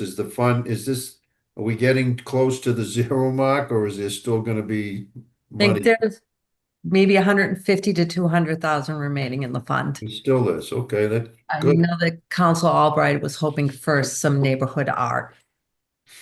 Okay. All right. Any other questions? Council Mickley is not, I think this is Ward 2. Who would like to move it? Can I get a motion? So moved. I actually had a couple of questions. I assume, has this been reviewed by the Ward 2 councilors? For the added side. Is this how they They're want? aware. Yes, we've had conversations. Okay. And I was looking at this 150 feet on Google Street View. I'm hoping you can work around a couple of trees that, if they're still there. Of course. It looked a little tight, but I will be happy to move it. Tight. We didn't remove any trees. It's actually under construction as we speak because it is such an important connection. Oh, so you're already doing it, even though we haven't approved the money. Okay. All right, motion to approve. All those in favor, please say aye. Aye. Aye. Opposed, abstentions? Okay, motion passes 7-0. Thank you. 102-20, is that it for you? Okay, thank you. 102-25, or honor the mayor requesting authorization to appropriate and expend the sum of $250,000 from June 30th, 2024 certified free cash for the police headquarters interior paint finishes and improvement project. Commissioner. Good evening, Sorry you drew the short straw on you towards the end here tonight, so. That's right. I got a lot of items, so it would have been unfair to others to put me up front. Thank you very much, everybody, for taking the time this evening. These items, I believe I've presented all of these to public facilities. Some were held, some were passed. So if you were on PF or joined that evening, you've seen this before. I'm going to go through these fairly quick because there's a lot of them, but I'm happy to go into as much detail as people have during the question and answer. So over at police headquarters, following up on several $1 million worth of work to do things like replacing the roof, lots of HVAC work, upgrades in dispatch, a slew of upgrades over at 25 Chestnut, some improvements to the garage, the back parking lot, the fences, the gates, and many other projects. We're trying to come full circle here, while also recognizing that this is a stopgap plan that ultimately in the future we would be looking for a larger facility project at the Newton Police Department. That being said, the $250,000 is a project that I've worked with Chief McBains and his staff on. This is really about trying to improve the general look and feel of police headquarters. A lot of this is going to be lighting, ceilings, finishes, painting, flooring, and just general improvements to the working environment. For the men and women of the department that spend their days at police headquarters, and to the many visitors that building has, we're looking to have this be a pretty profound impact, or see this have a pretty profound impact on the building. We're really looking forward to moving it forward. We've already begun pulling together proposals from contractors, which is how we came up with the budget. Each of the items that you'll see this evening, I have hard numbers on with a 10% contingency, just so I'm not repeating myself on every project. But with that, I'm happy to take any questions that you might have on this project. Again, I come here with full support from Newton Police. Okay. Questions for the commissioner on this docket item? Again, police headquarters. Chief, excuse me. Chief, did you want to add anything before I recognize Council Malicki? Yeah, I'd just like to take an opportunity to thank everybody who supported us in the past. As Josh said, we've redone parts of the building. We've got a new roof. We've got a new parking lot. We have a new secure backyard. It's just these smaller things inside now that we'd like to improve. Again, flooring, we have several pieces of chip tile, et cetera, that just needs to be replaced to make it a more safe, a welcoming environment for everybody, the people who work there and the people who visit. So again, I just want to thank everybody for the support going forward and the things in the past as well. Okay, Chief, thank you. Council Malicki. I'm curious, when we visited early on during COVID and you had all that air filtering equipment, is that still being used? Is air quality still an issue that people worry about? Maybe nobody worries about it anymore. Go ahead. You can get things started, Chief. Yeah. So we had made a lot of improvements for HVAC. The temperature seems to be controlled a lot better these days. Our employees are able to keep the windows closed to help the fresh air come in the appropriate way with filters versus coming through our windows. So everybody is happy with that. The pieces that you saw exposed have been since covered, so it is a bit sightlier now than it was before. Mm-hmm. And for, I think, Commissioner Morse, is there any exterior work being done? Because when I see the annex, the sort of wood part of the Tudor, I think still is in need of painting. Is that going to be part of this, or something done to keep it from sort of suffering further damage from not being painted? Yeah, so the painting wouldn't be I don't anticipate that being a separate request through the city council. That would be something that I would tackle out of my less than 75 line item within my operating budget. We have done some some exterior improvements at the three buildings. But there's, as you've noted, there's still more work to do. Yeah, and I know that there was that wall issue that you had to fix, the wooden retaining wall by the parking lot at the annex too. Yeah, okay, that'll be good because I love that building and it's so visible. It's good to have it looking nice. Thank you. Absolutely. Thank you. Okay, any other questions? May I get a motion, please? So I'll move moved. it. Okay, I think I heard Council Grossman first, all right. All right, motion to approve. All those in favor, please say aye. Aye. Opposed? Abstentions? Motion passes 7-0. Next is 110-25. Your Honor, the Mayor requesting authorization to appropriate $150,000 from FY25 budget reserve for the City Hall boiler condensate tank replacement project. Picture tells 1,000. Go ahead, Commissioner. Yeah, this is a pretty easy one. I don't want to make light of it. It is a significant amount of money, but the heating system at City Hall is steam. The condensate tank is where all of the water condenses after the radiators have heated the building. When the condensate tank fails, that water can't get back to our boilers, which means we have to use street water, which is in the 44-degree range during the winter, and try to heat that up to 212 degrees. That is problematic for a lot of reasons that I won't get into here unless folks really want me to go deep. Bottom line is the tank is well beyond its useful life. You can see it here. What you can't see here is that we've actually patched it with a welding crew a couple times. We're beyond patching now, and it's time to replace it. The funds here are to replace the tank in its entirety, and I'm happy to answer any questions you might have. Okay. Councilors, any questions? Council Greenberg. I'll move approval when you're ready, Chair. Okay, I'm ready. But so there is a motion to approve. Are there any other comments or questions? Okay, seeing none, all those in favor, please say aye. Aye. Opposed? Abstentions? Okay, the motion passes unanimously. 115-25. Her Honor, the Mayor requesting authorization to appropriate $160,000 from FY25 budget reserve for the City Hall elevator modernization project. Thank you very much, Councilor. So this one, we talked about a decent amount in public facilities. So City Hall has two elevators. One was installed several years ago down in the War Memorial end. That's a newer elevator. We're not having issues with that. The elevator on the Homer Street side, closest to the department head parking lot, was installed in the early 1970s. And the control systems are very difficult to find. This elevator has become more and more problematic, less reliable, still safe, still passes the state inspections, but much like an old car, it gets to a point where it's not so reliable anymore.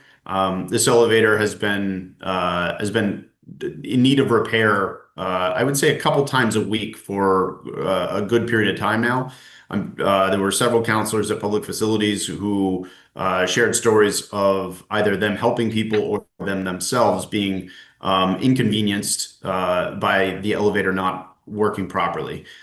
This project is going to modernize the elevator. We have a hard proposal. Our contractor is ready to go. They ask me almost every day when they can start.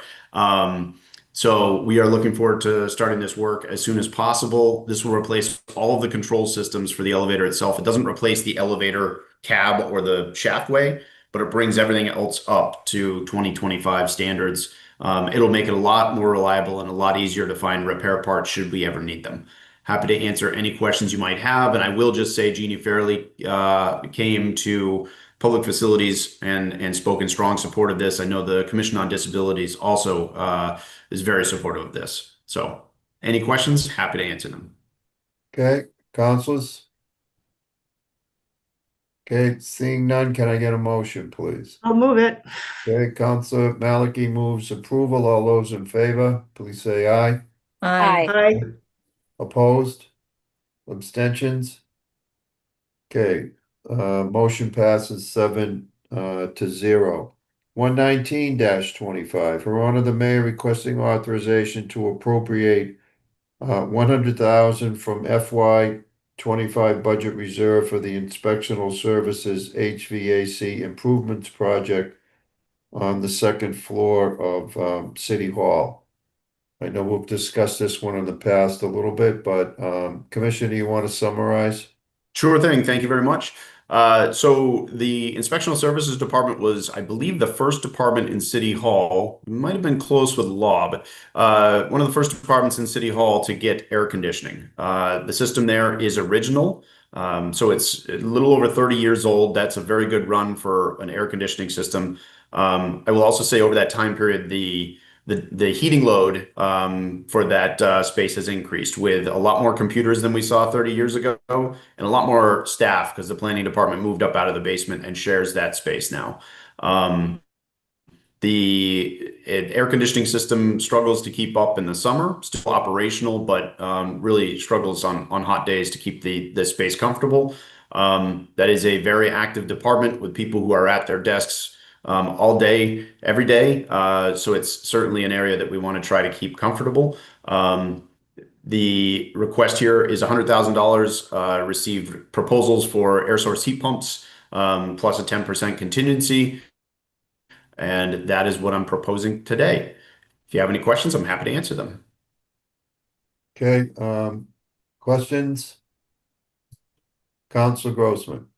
I don't have any questions, but I think I'm torn about this item in a similar way as I was to the information technology item a few weeks ago. A lot of you listened to what I had to say. I just will briefly summarize it for those who were not in attendance at the council meeting. I have a hard time with this, in large part because of my ever-growing frustrations with the school building situation. And the easiest way to describe those frustrations is just to quickly re-summarize that when I started on the council, Ward School was the next school that was going to be redone. And then it was bumped down the list. And as the years went on, one Ward Underwood task force was formed and disbanded over COVID. And then a second Ward Underwood task force was formed, was an absolute train wreck, was essentially disbanded by the superintendent, and 2 years have gone by. And in that time, as it's gotten hotter and hotter, I can't speak for Underwood, but I can speak for the fact that the Ward building has gotten increasingly uncomfortable to the point where at last year's 5th grade graduation, they had to move the graduation as a last minute emergency basis to Temple Emmanuel because it was well over 100 degrees inside the building. And while I can certainly appreciate that this investment is needed, I'm envious of the fact that those who are on the second floor have any air conditioning in the summer at all. And I do understand that school's not in session in the height of July and August, but I've waited patiently for a really long time, and I just feel the need to raise this topic whenever this comes up because I don't want to wait anymore, and I feel the need to advocate at every turn that I can. I'm going to abstain for now and think about what I want to do before full council on this item. Thank you. Thank you. Anyone else? Okay, may I get a motion, please? I'll move it. Council Maliki moves approval of 119-25. All those in favor, please say aye. Aye. Opposed? Abstentions? One. All right. One abstention. So the motion passes 6-0 to 1. Bottom of page 4, 120-25. Her Honor the Mayor requesting authorization to appropriate $150,000 from the June 30th, 2024 certified free cash for the fire station, for fire stations 1 and 2, the living quarters improvement project. Thank you, Counselor. So this item, $150,000 for fire stations 1 and 2, and I will just say fire station 1 is Newton Corner over by the YMCA next to the Pike. and Fire Station 2 is the one on the corner of Comm Ave and Washington. Similar to the police project, we're following up on some recent projects at both of these fire stations. We've done windows, HVAC, emergency generator over at Station 1. We've done some kitchen and bathroom upgrades, and we're trying with this phase to tackle the day rooms. Aside from the kitchens, the day rooms, which are what I would consider the second most used portion of the fire stations. In both of these cases, the day rooms are pretty dated. They're original to the buildings. So they're, well over half a century since they've seen major upgrades. And similar to the police station project, we're trying to improve the general look and feel of the space, improve the finishes, the walls, the lighting, the ceilings, and really make it a place that's more habitable, maintain that kind of esprit de corps. So this is a project that we developed with Chief Gentile, Chief Bianchi, and the captains at both stations.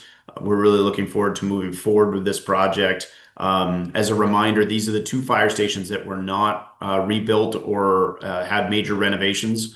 The other stations all have. So this is not to say that someday we won't need to do major projects at these two stations, but similar to police headquarters, this allows us to kind of establish some good baseline working conditions as we move forward with our capital plan. Happy to answer any questions you might have on these two projects. Okay. Questions? Okay, seeing none, can I get a motion, please? So moved. Counselor Greenberg moves approval. All those in favor, please say aye. Aye? Aye. Aye. Opposed? Abstentions?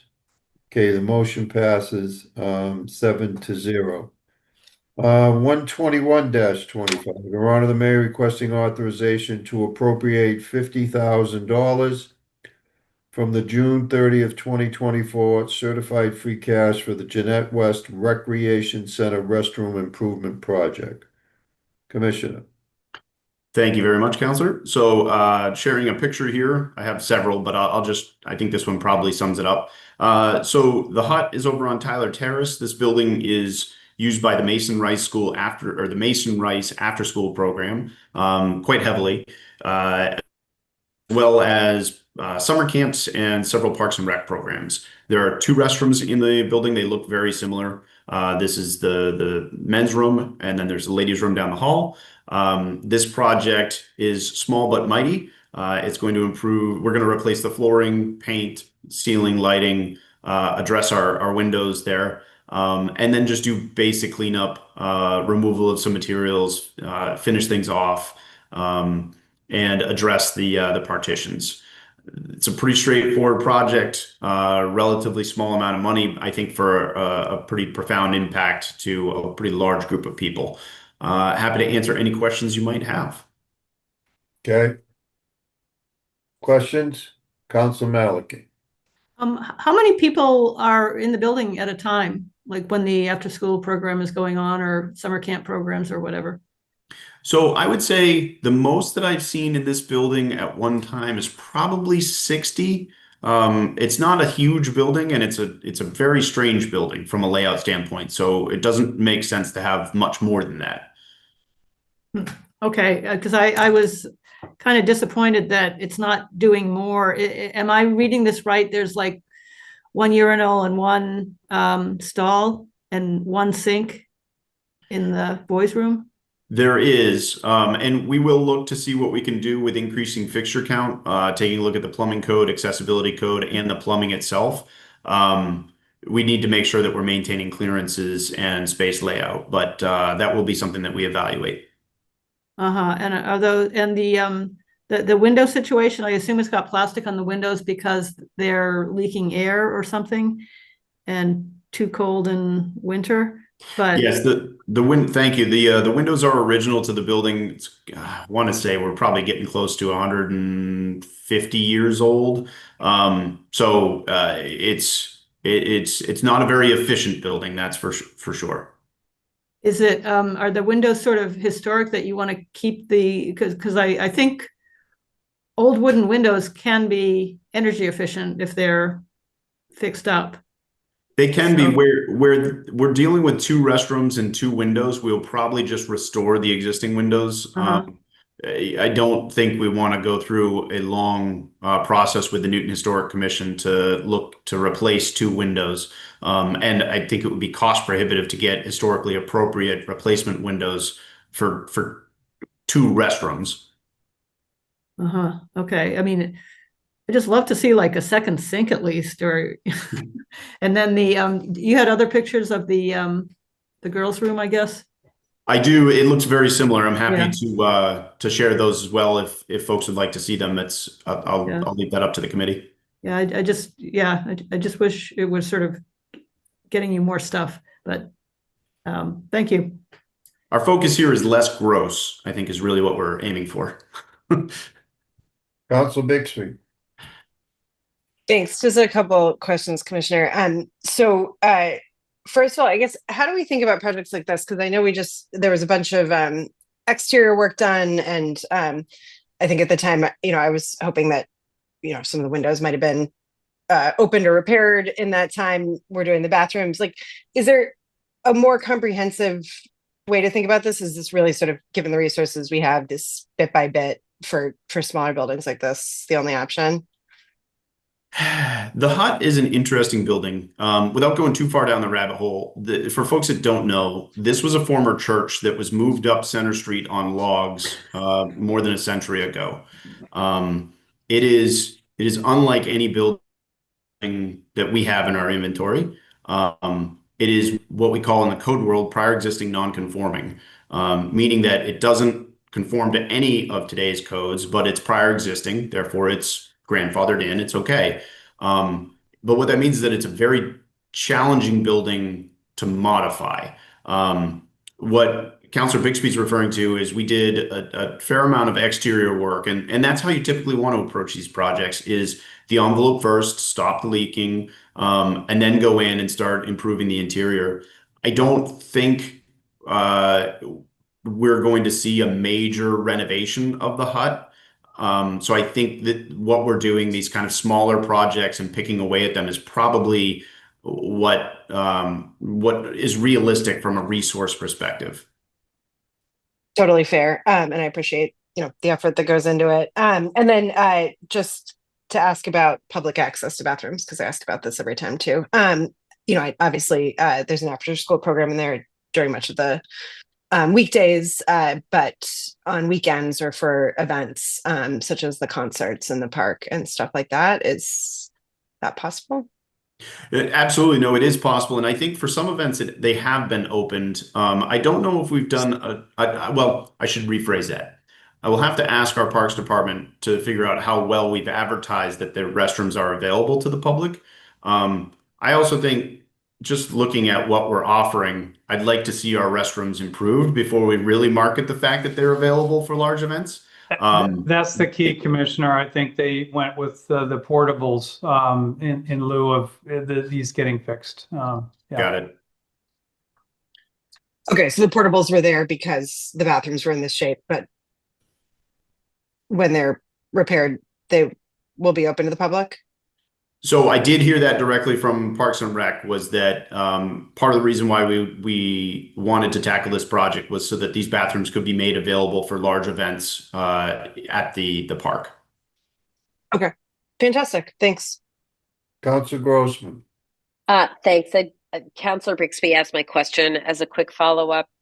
Can they also be open for not big events, like families that are there with little kids on weekdays and that sort of thing? Or is it like a one-off, it has to be a scheduled time for it to be open? I think so. It's again, going back to the fact that it's a challenging building. These restrooms don't have access directly from the outside. You have to enter the building to get to them. So during the weekdays where it's a summer camp, we try to keep the building secure so that we don't have just open public access. So I don't think you'll see these particular restrooms just left open unattended. I think it would probably need to be some sort of staffed event where these restrooms were made available to the public. And then one detail question, the sink and the paper towel holder there, are those being replaced and lowered? I see that little step stool. Presumably these are too high for little kids. So it's interesting. The step stool, from my understanding, the sink is a little high, but the step stool is because the camps serve a very wide range of students. So it's not as much accessibility as it is the wee little ones can't reach that high. But if we were just like Councilor Grossman, I know you've seen it over at NECP, if we were to put all the sinks at that height, people who are of normal height would have to bend way down to wash their hands. But we are looking at accessibility improvements as part of this project. Well, maybe to Councilor Malaki's point, you could have a little one and a tall one, but I will leave that to your discretion. Thank you. Thank you. Okay, may I get a motion, please? Hello? Motion move to it. approve. I was waiting for Martha. Sorry, I having some technical difficulties. Yes, I will move it. Thank you. Ward 6. Ward 6. Okay, motion's been made. All those in favor, please say aye. Aye. Opposed, abstentions, motion passes 7-0. Okay, 105-25. Her Honor the Mayor requesting authorization to appropriate and expend $75,000 from June 30th, 2024 certified free cash to the Newton Center tree lighting project. Is this you, Commissioner? This is me. Okay. Thank you very much, Councilor. So this evening I am presenting a request for $75,000 to install tree lighting on the trees at the Newton Center Triangle. This is a combination of trees in the green and kind of around the parking lot area.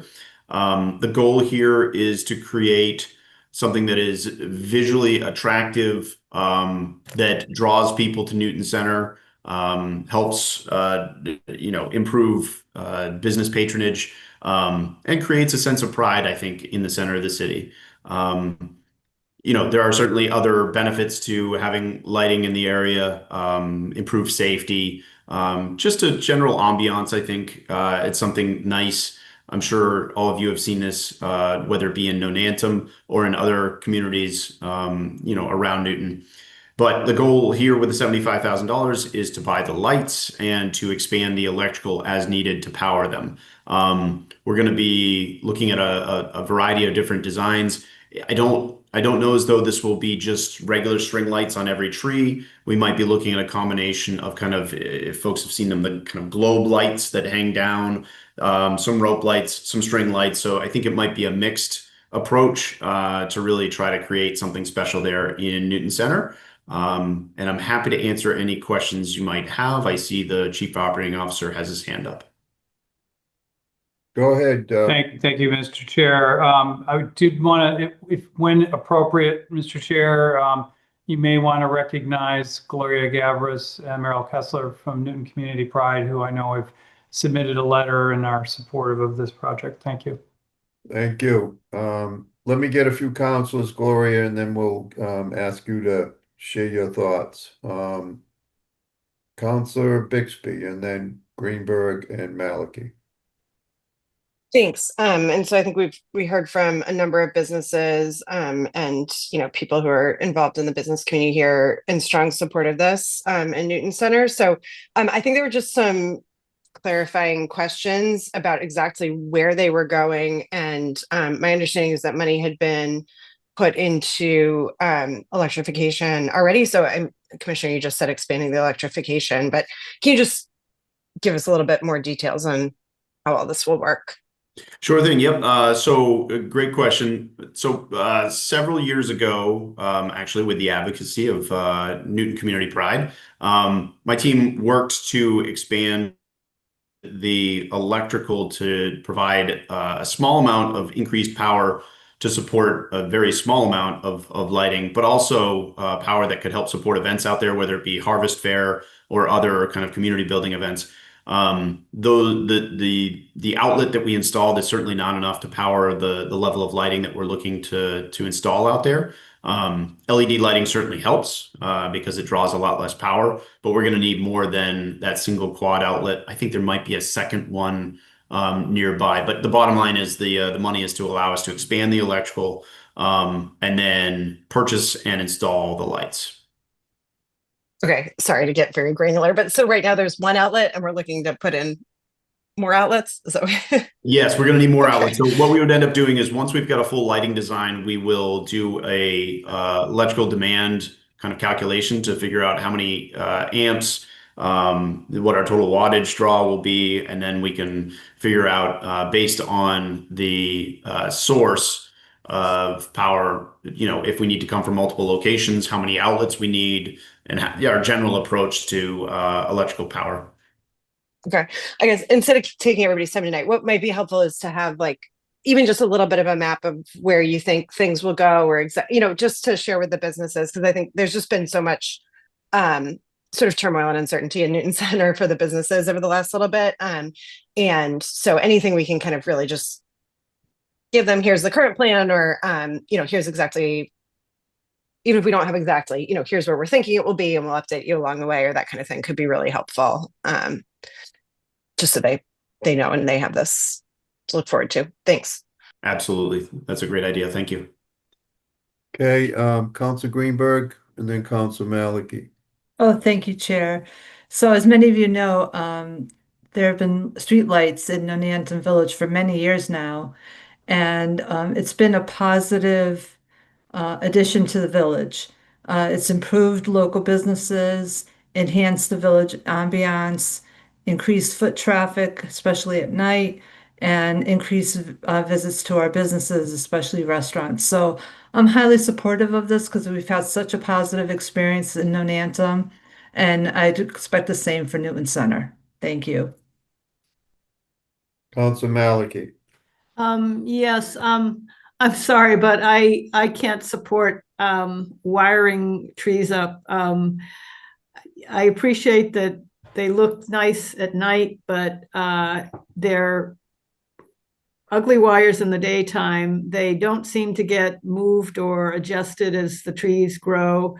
I've seen just recently, yesterday in Nonantum, measuring trees in the park. All the weird things that are attached to them. And to me, this seems like one of the expenditures from free cash that is not necessary and kind of is incongruous with the needs that we had in the still, as I said, still unresolved budget situation with the schools, and not my priority. Thanks. Okay. Council Farrell. Thank you, Chair. I'm going to reflect the same comments of Councilor Maliki. There have been, in fact, a good many studies which say that these lights get put up, and they get put up pretty securely for the first year, but they're never given enough space for the tree to grow, and they do, in fact, choke off the trees. There are lots of people, including lots of people who are very concerned about this issue. And it also seems to me, unless it can be guaranteed that the trees are going to be fixed every year, loosened up the lights so that they can continue to grow, which would be very expensive, that it does seem an unnecessary at the moment expense, given all of the other truly great expenses we have. I know it looks pretty, but it is apparently not very good for the trees. And given how many environmentalists there are on this council, I would hope that they would think seriously about that. Thank you. Thank you, Council Lippop. Yeah, I would impress upon Commissioner Morris and anybody else who's going to be taking care of these lights and making them work to listen to my colleagues about the issues that trees can have. maybe move them around, loosen them up. There should be some kind of program, but this is all about community. It's all about pride. It's all about beauty. It's all about the fact that when lights go dormant after Christmas time, I get a little depressed. And I always say, I'd love to see these all year long.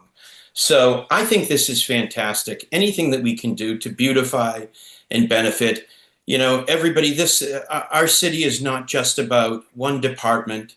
It's not just about funneling money to one place. It's about balancing and doing a lot of things, even something as simple, but I think is as wonderful as this. Thank you.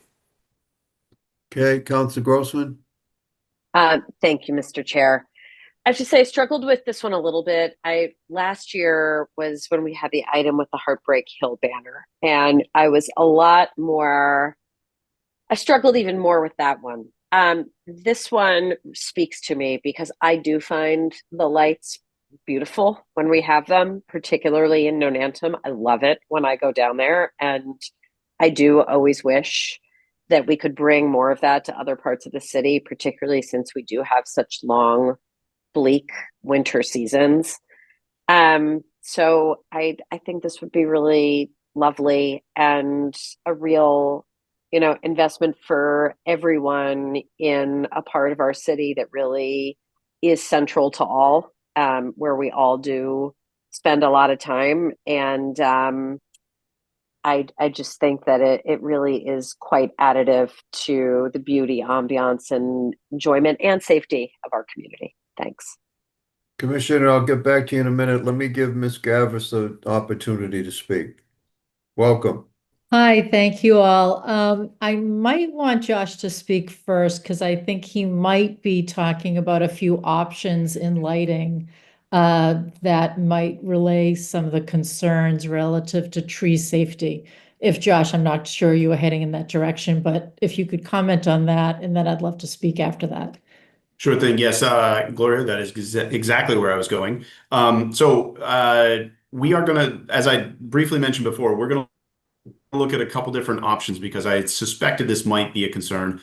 The globe lights that we talked about do not. I know the big concern is that if we go completely with string lights, you have to, and you want a real visual impact, you have to wrap all of the branches essentially, or a lot of the branches. And when you do that, Councilor Malaki's point, you run the risk of choking the trees out over time. So you have to wrap them very loosely, which can present some challenges. So we are looking at globe lights. I think will allow us a lot more flexibility with respect to making sure that we're preserving tree health. I think the rope lights at the base also allow us to kind of have a concentrated light profile that will, kind of be visually striking. And then I do think some level of string lights. I will just briefly say we've been Public Buildings has been managing the street lights or the string lights on our trees at City Hall for well over half a century now, and those trees are doing quite well. And over in Nonantum, I think we've been up for we got to be close to a decade now. And we do go out, we adjust those lights fairly regularly to ensure that we're not creating any pinch points. I would say our biggest issue out there are squirrels. So if anybody has any good ideas on squirrels, I'm all ears. But aside from that, we are very careful with our trees. Okay, Gloria. Yeah, thank you, Josh. I'm glad you clarified that because I've been a strong advocate for lighting, a strong advocate for community planning, placemaking in the city in my capacity as a board member with Newton Community Pride. Prior to that, years ago, I was on the Newton Economic Development Commission, sort of advocating for vibrant village centers. And I think lighting is a really strong component to that. And you've seen that in Nonantum and other isolated pieces across the city where they do put in some lighting. I think not just in holiday seasons, but really throughout the summer and fall, it really is an inexpensive way to attract pedestrian traffic and create a real aesthetic and a sense of space in our largest village here in Newton. Newton Center has the highest concentration of retail shops, restaurants, and small businesses. And I think this will really enhance the the placemaking, the look of Newton Center, and create a really joyful vibe for pedestrian traffic for our local restaurants and shops. So in general, I think light has a real unique power to change the perception of the space. And, our restaurants are on tight margins right now. Anything we can do to add more pedestrian traffic, I think would go a long way towards that. And I think this is really just a small investment in Newton Center's Village Green that could reap really big benefits. Back in 2021, during COVID, Newton Community Pride participated in that small area in the triangle to create a sense of outdoor dining. And we bought solar lights. And I personally, with one of our staff members, wrapped all the tree trunks with small solar lights. And it really was a nice little addition to the walking areas around Beacon and Langley for the sitting area for outdoor dining. And Nonantum has seen that. It really makes smiles and a sense of joy walking through there to get a bite to eat and shop. And I hope Newton Center can have the same kind of vibe with your support with this small investment. So thank you for your time. I'm going to pass off to Newton for Newton Community Pride to speak through our board chair, Merrill Kessler, now. Thanks, Gloria. I really think Gloria said it all. I don't have that much to add. I did want to thank the mayor's office and Commissioner Morse for bringing this item forward, and to the councilors who have spoken on its behalf. It means a lot to us at Newton Community Pride. As many of you, or I hope all of you know, we make a lot of investments in community in the city. We try to spread those investments out equitably around the city with performances, with public art, things that we try to use to build community throughout the city. The Newton Center Green is a very prominent location in the city. And we really feel that it is worthy. I should mention also parenthetically that we maintain the gardens in the green. Many of you might not know that we pay for them and we provide the volunteer labor. We have a vested interest really in seeing that as a place where our community can gather.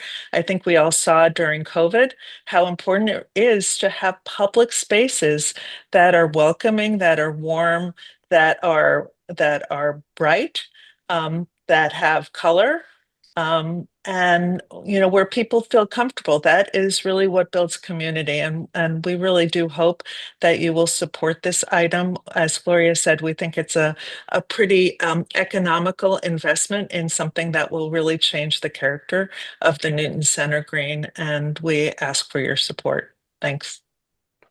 All right, let me bring this back into committee. Is there anyone else on the committee that has a question or a comment? Okay, seeing none, can I get a motion, please? Unless Councillor Bixby, do you want to move it? Thanks. Council Bixby has moved approval.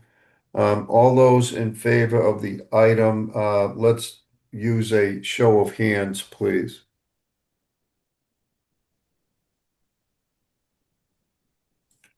I see 1, 2, 3, 4, 5. 1, 2, 3, 4, 5, 6 in favor. Opposed?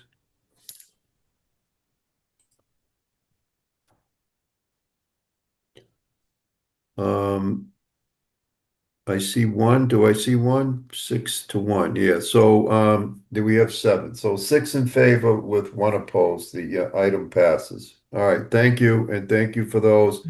I apologize you had to wait so long. But at least it was worth it with a positive vote. But again, I'm sorry it took as long as it did. All right, 2 more items. 123-25, Her Honor the Mayor requesting authorization to appropriate the sum of $2,525,000 from June 30th, 2024 certified free cash for completing a list of priority school facility projects throughout the district. And what I'm anticipating that we're going to be asked to do is to separate this into 2 items as a result of a compromise that was reached during the budget process. So having said that, I'm going to ask Maureen to present and to make it clear what the recommendation is as far as the separating of the item. Thank you, Mr. Chair. Obviously, many of us on this screen worked very, very hard to get to a place where you as a city council could vote yes on the NPS budget this year. The last piece of the puzzle was to take what was originally docketed as a $2.525 million docket item, asking for several different improvements for NPS. Along the way, the compromise that we all came to was that the mayor would recommend that we take $1.1 million worth of charter maintenance items out of the NPS proposed budget by the superintendent, and that we fund those with free cash and move forward with the 6 most important critical or very important items, projects for NPS. We have included a May 22nd letter in your agenda that shows exactly what these 6 projects would be that end up equaling $1,425,000. And so we would ask that you bifurcate that, if you will, into section 1 of what you're approving, and that would be the first council order that would be associated with this docket item. And then the second council order that would be associated with this would be for the 1.1 million that the school committee voted to reduce the superintendent's proposed budget by. And this would be the funding, this would be the mechanism for funding those items.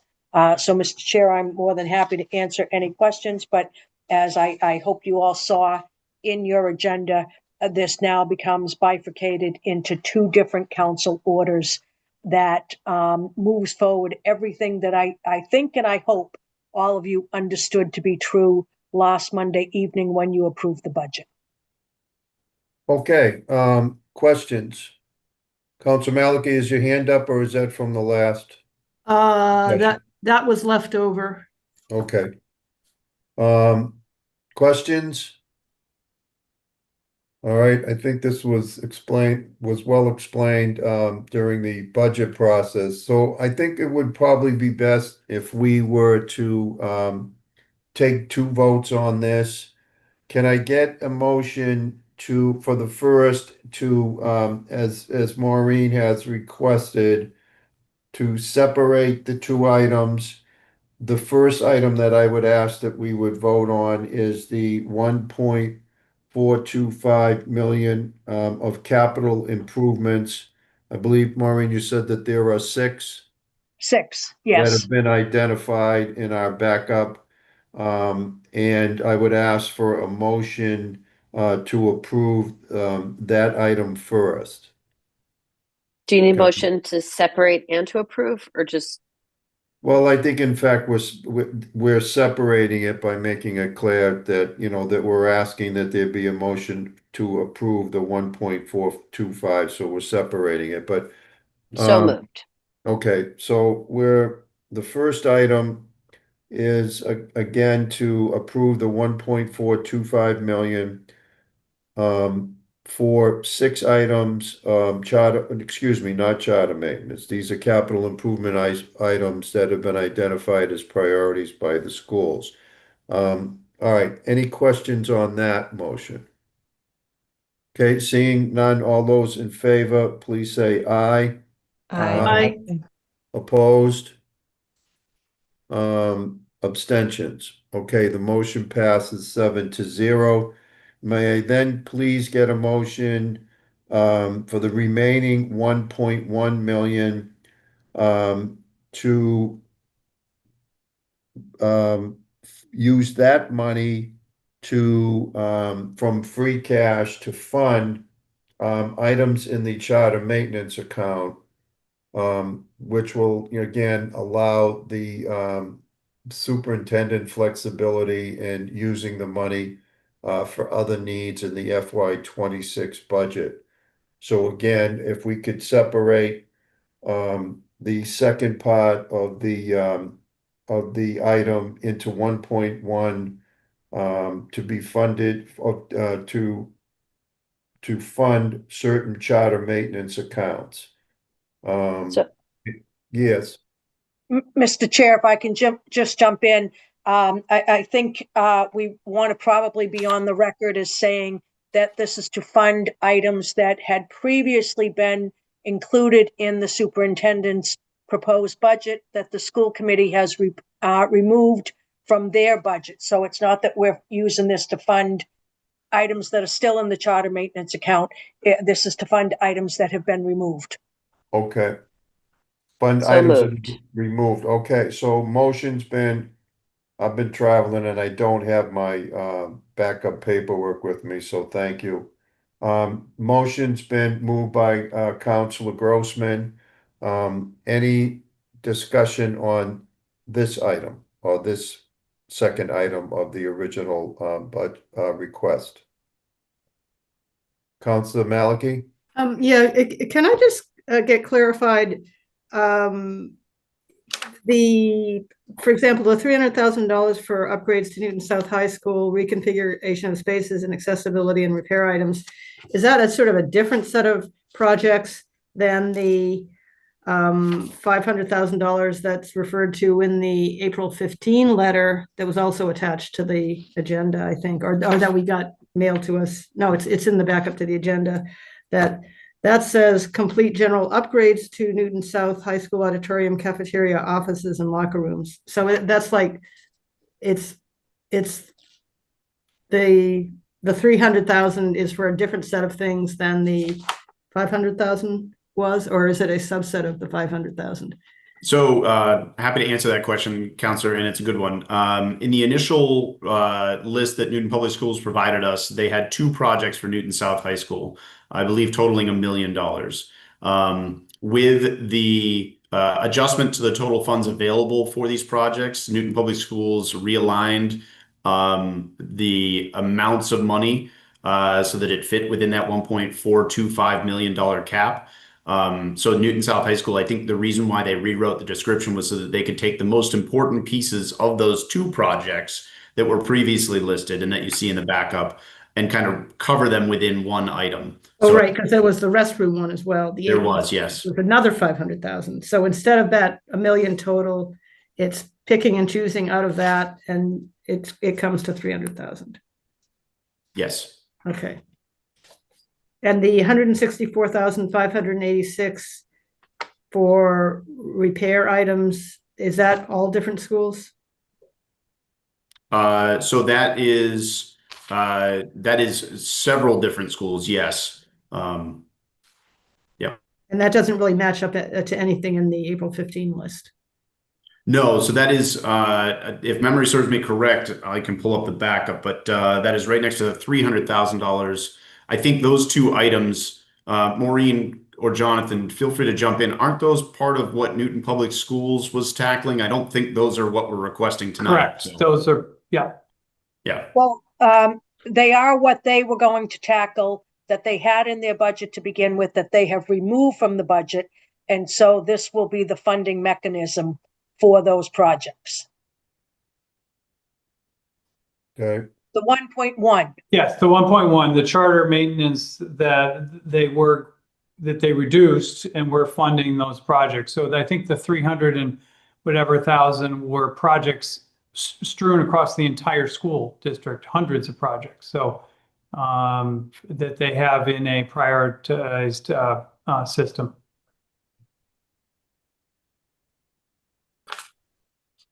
Okay, it didn't seem to correspond to anything that was in the earlier memo. But It's a very, very long list. I don't think okay. it's not published Okay. yet. Okay. Yeah. Okay, any other questions? Okay, so all those in favor of the item, please say aye. Aye. Aye. Opposed? Abstentions? Okay, the motion passes 7-0. thank you all on that one. Last item is docket item 151-25. Ron the Mayor requesting authorization to expend the sum of $10,000 from legal claims and settlements for the full, excuse me, and final settlement of Elizabeth Marino versus the city of Newton.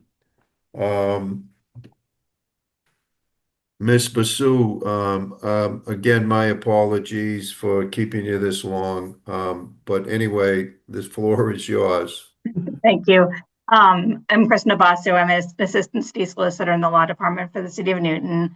I'll try to be brief. I know it's been a long night, but this is a case where Elizabeth Marino has filed suit against the city, claiming that she slipped and fell on snow and ice in the Cherry Street parking lot, which is a parking lot owned by the city of Newton. She fell in February of 2019. She had parked in the lot and used the app to pay for her parking to go to an appointment. And she fell on the ice. She broke a bone in her dominant hand, which caused her to have lost wages. She went to the emergency room that day, was seen by an orthopedist. She also testified in her deposition that she had 2 young children. It was difficult to care for them due to her injury. She had photos showing the ice in the parking lot, and she also intended at trial to introduce documents showing that the city had received notice that due to freezing temperatures the night before, that there could be ice on pavement areas. The city did have records showing that the parking lot was plowed and was salted. However, her claim was that it should have been salted with more salt, should have been done more often, should have been done earlier in the day. And, given that this was going to be a jury trial, and the standard would be whether it was reasonable of the city, should the city have expected this to be a heavily trafficked area is one of the things that, would be in the instructions given to the jury, and where this is a parking lot that is open to the public, where she paid to park, that would be the standard that these facts would be judged by a jury. She had $2,000 in medical bills. She was claiming $12,000 in lost wages, and also the pain and suffering from not being able to use her dominant hand for a period of 6 weeks, where it was immobilized in a splint. And so we felt that, given the unpredictability of a jury in this case, that the $10,000 settlement would be something that would be reasonable, given the potential risk to the city. And I submit this is reasonable, and ask that the committee approve the transfer of funds for a full and final settlement of this case. If you have any questions, I'm happy to go into other details or answer any questions for you. So the original ask was for how much when you? This would be, originally she asked for $100,000, then she went down and reduced her demand to 35. We negotiated and agreed on 10. Okay. All right, thank you. Questions? We have the option of going into executive session. I just want to make sure you're aware of that. But if everybody is comfortable with the settlement, then we can just dispose of it now in open session. So are there any questions of Council Greenberg? Thank you. I'm just curious, if we don't approve the funds, does it end up in a trial? That's a good question. I guess we would, the plaintiff has agreed that they would settle the case for this amount. The law department is recommending it to the city council. I guess then it would, if the case did not settle, then it would go forward to a jury trial. Thank you. Council Humphrey. I'll go ahead and move approval. It seems like we came down a lot from 100,000 to 10,000, so. I would agree that the settlement is certainly in our favor, at least from where it originally started. Anyone else? Okay, Council Humphrey has moved approval. All those in favor, please say aye. Aye. Aye. Opposed? Abstentions? Okay, the motion passes in 7-0. And again, thank you for your patience and hanging in there with us. You're welcome. All right, that concludes our work for this evening. I again want to thank you for your attendance, being on time, hanging in there for the longest agenda that I have seen in some time. But personally, I think a lot of good will come of it by getting these items approved, and a lot of good improvements that will be made around the city. So thank you all, and have a good rest of the night. Not that there's much of it left. And we'll see you at full council. Good night, all.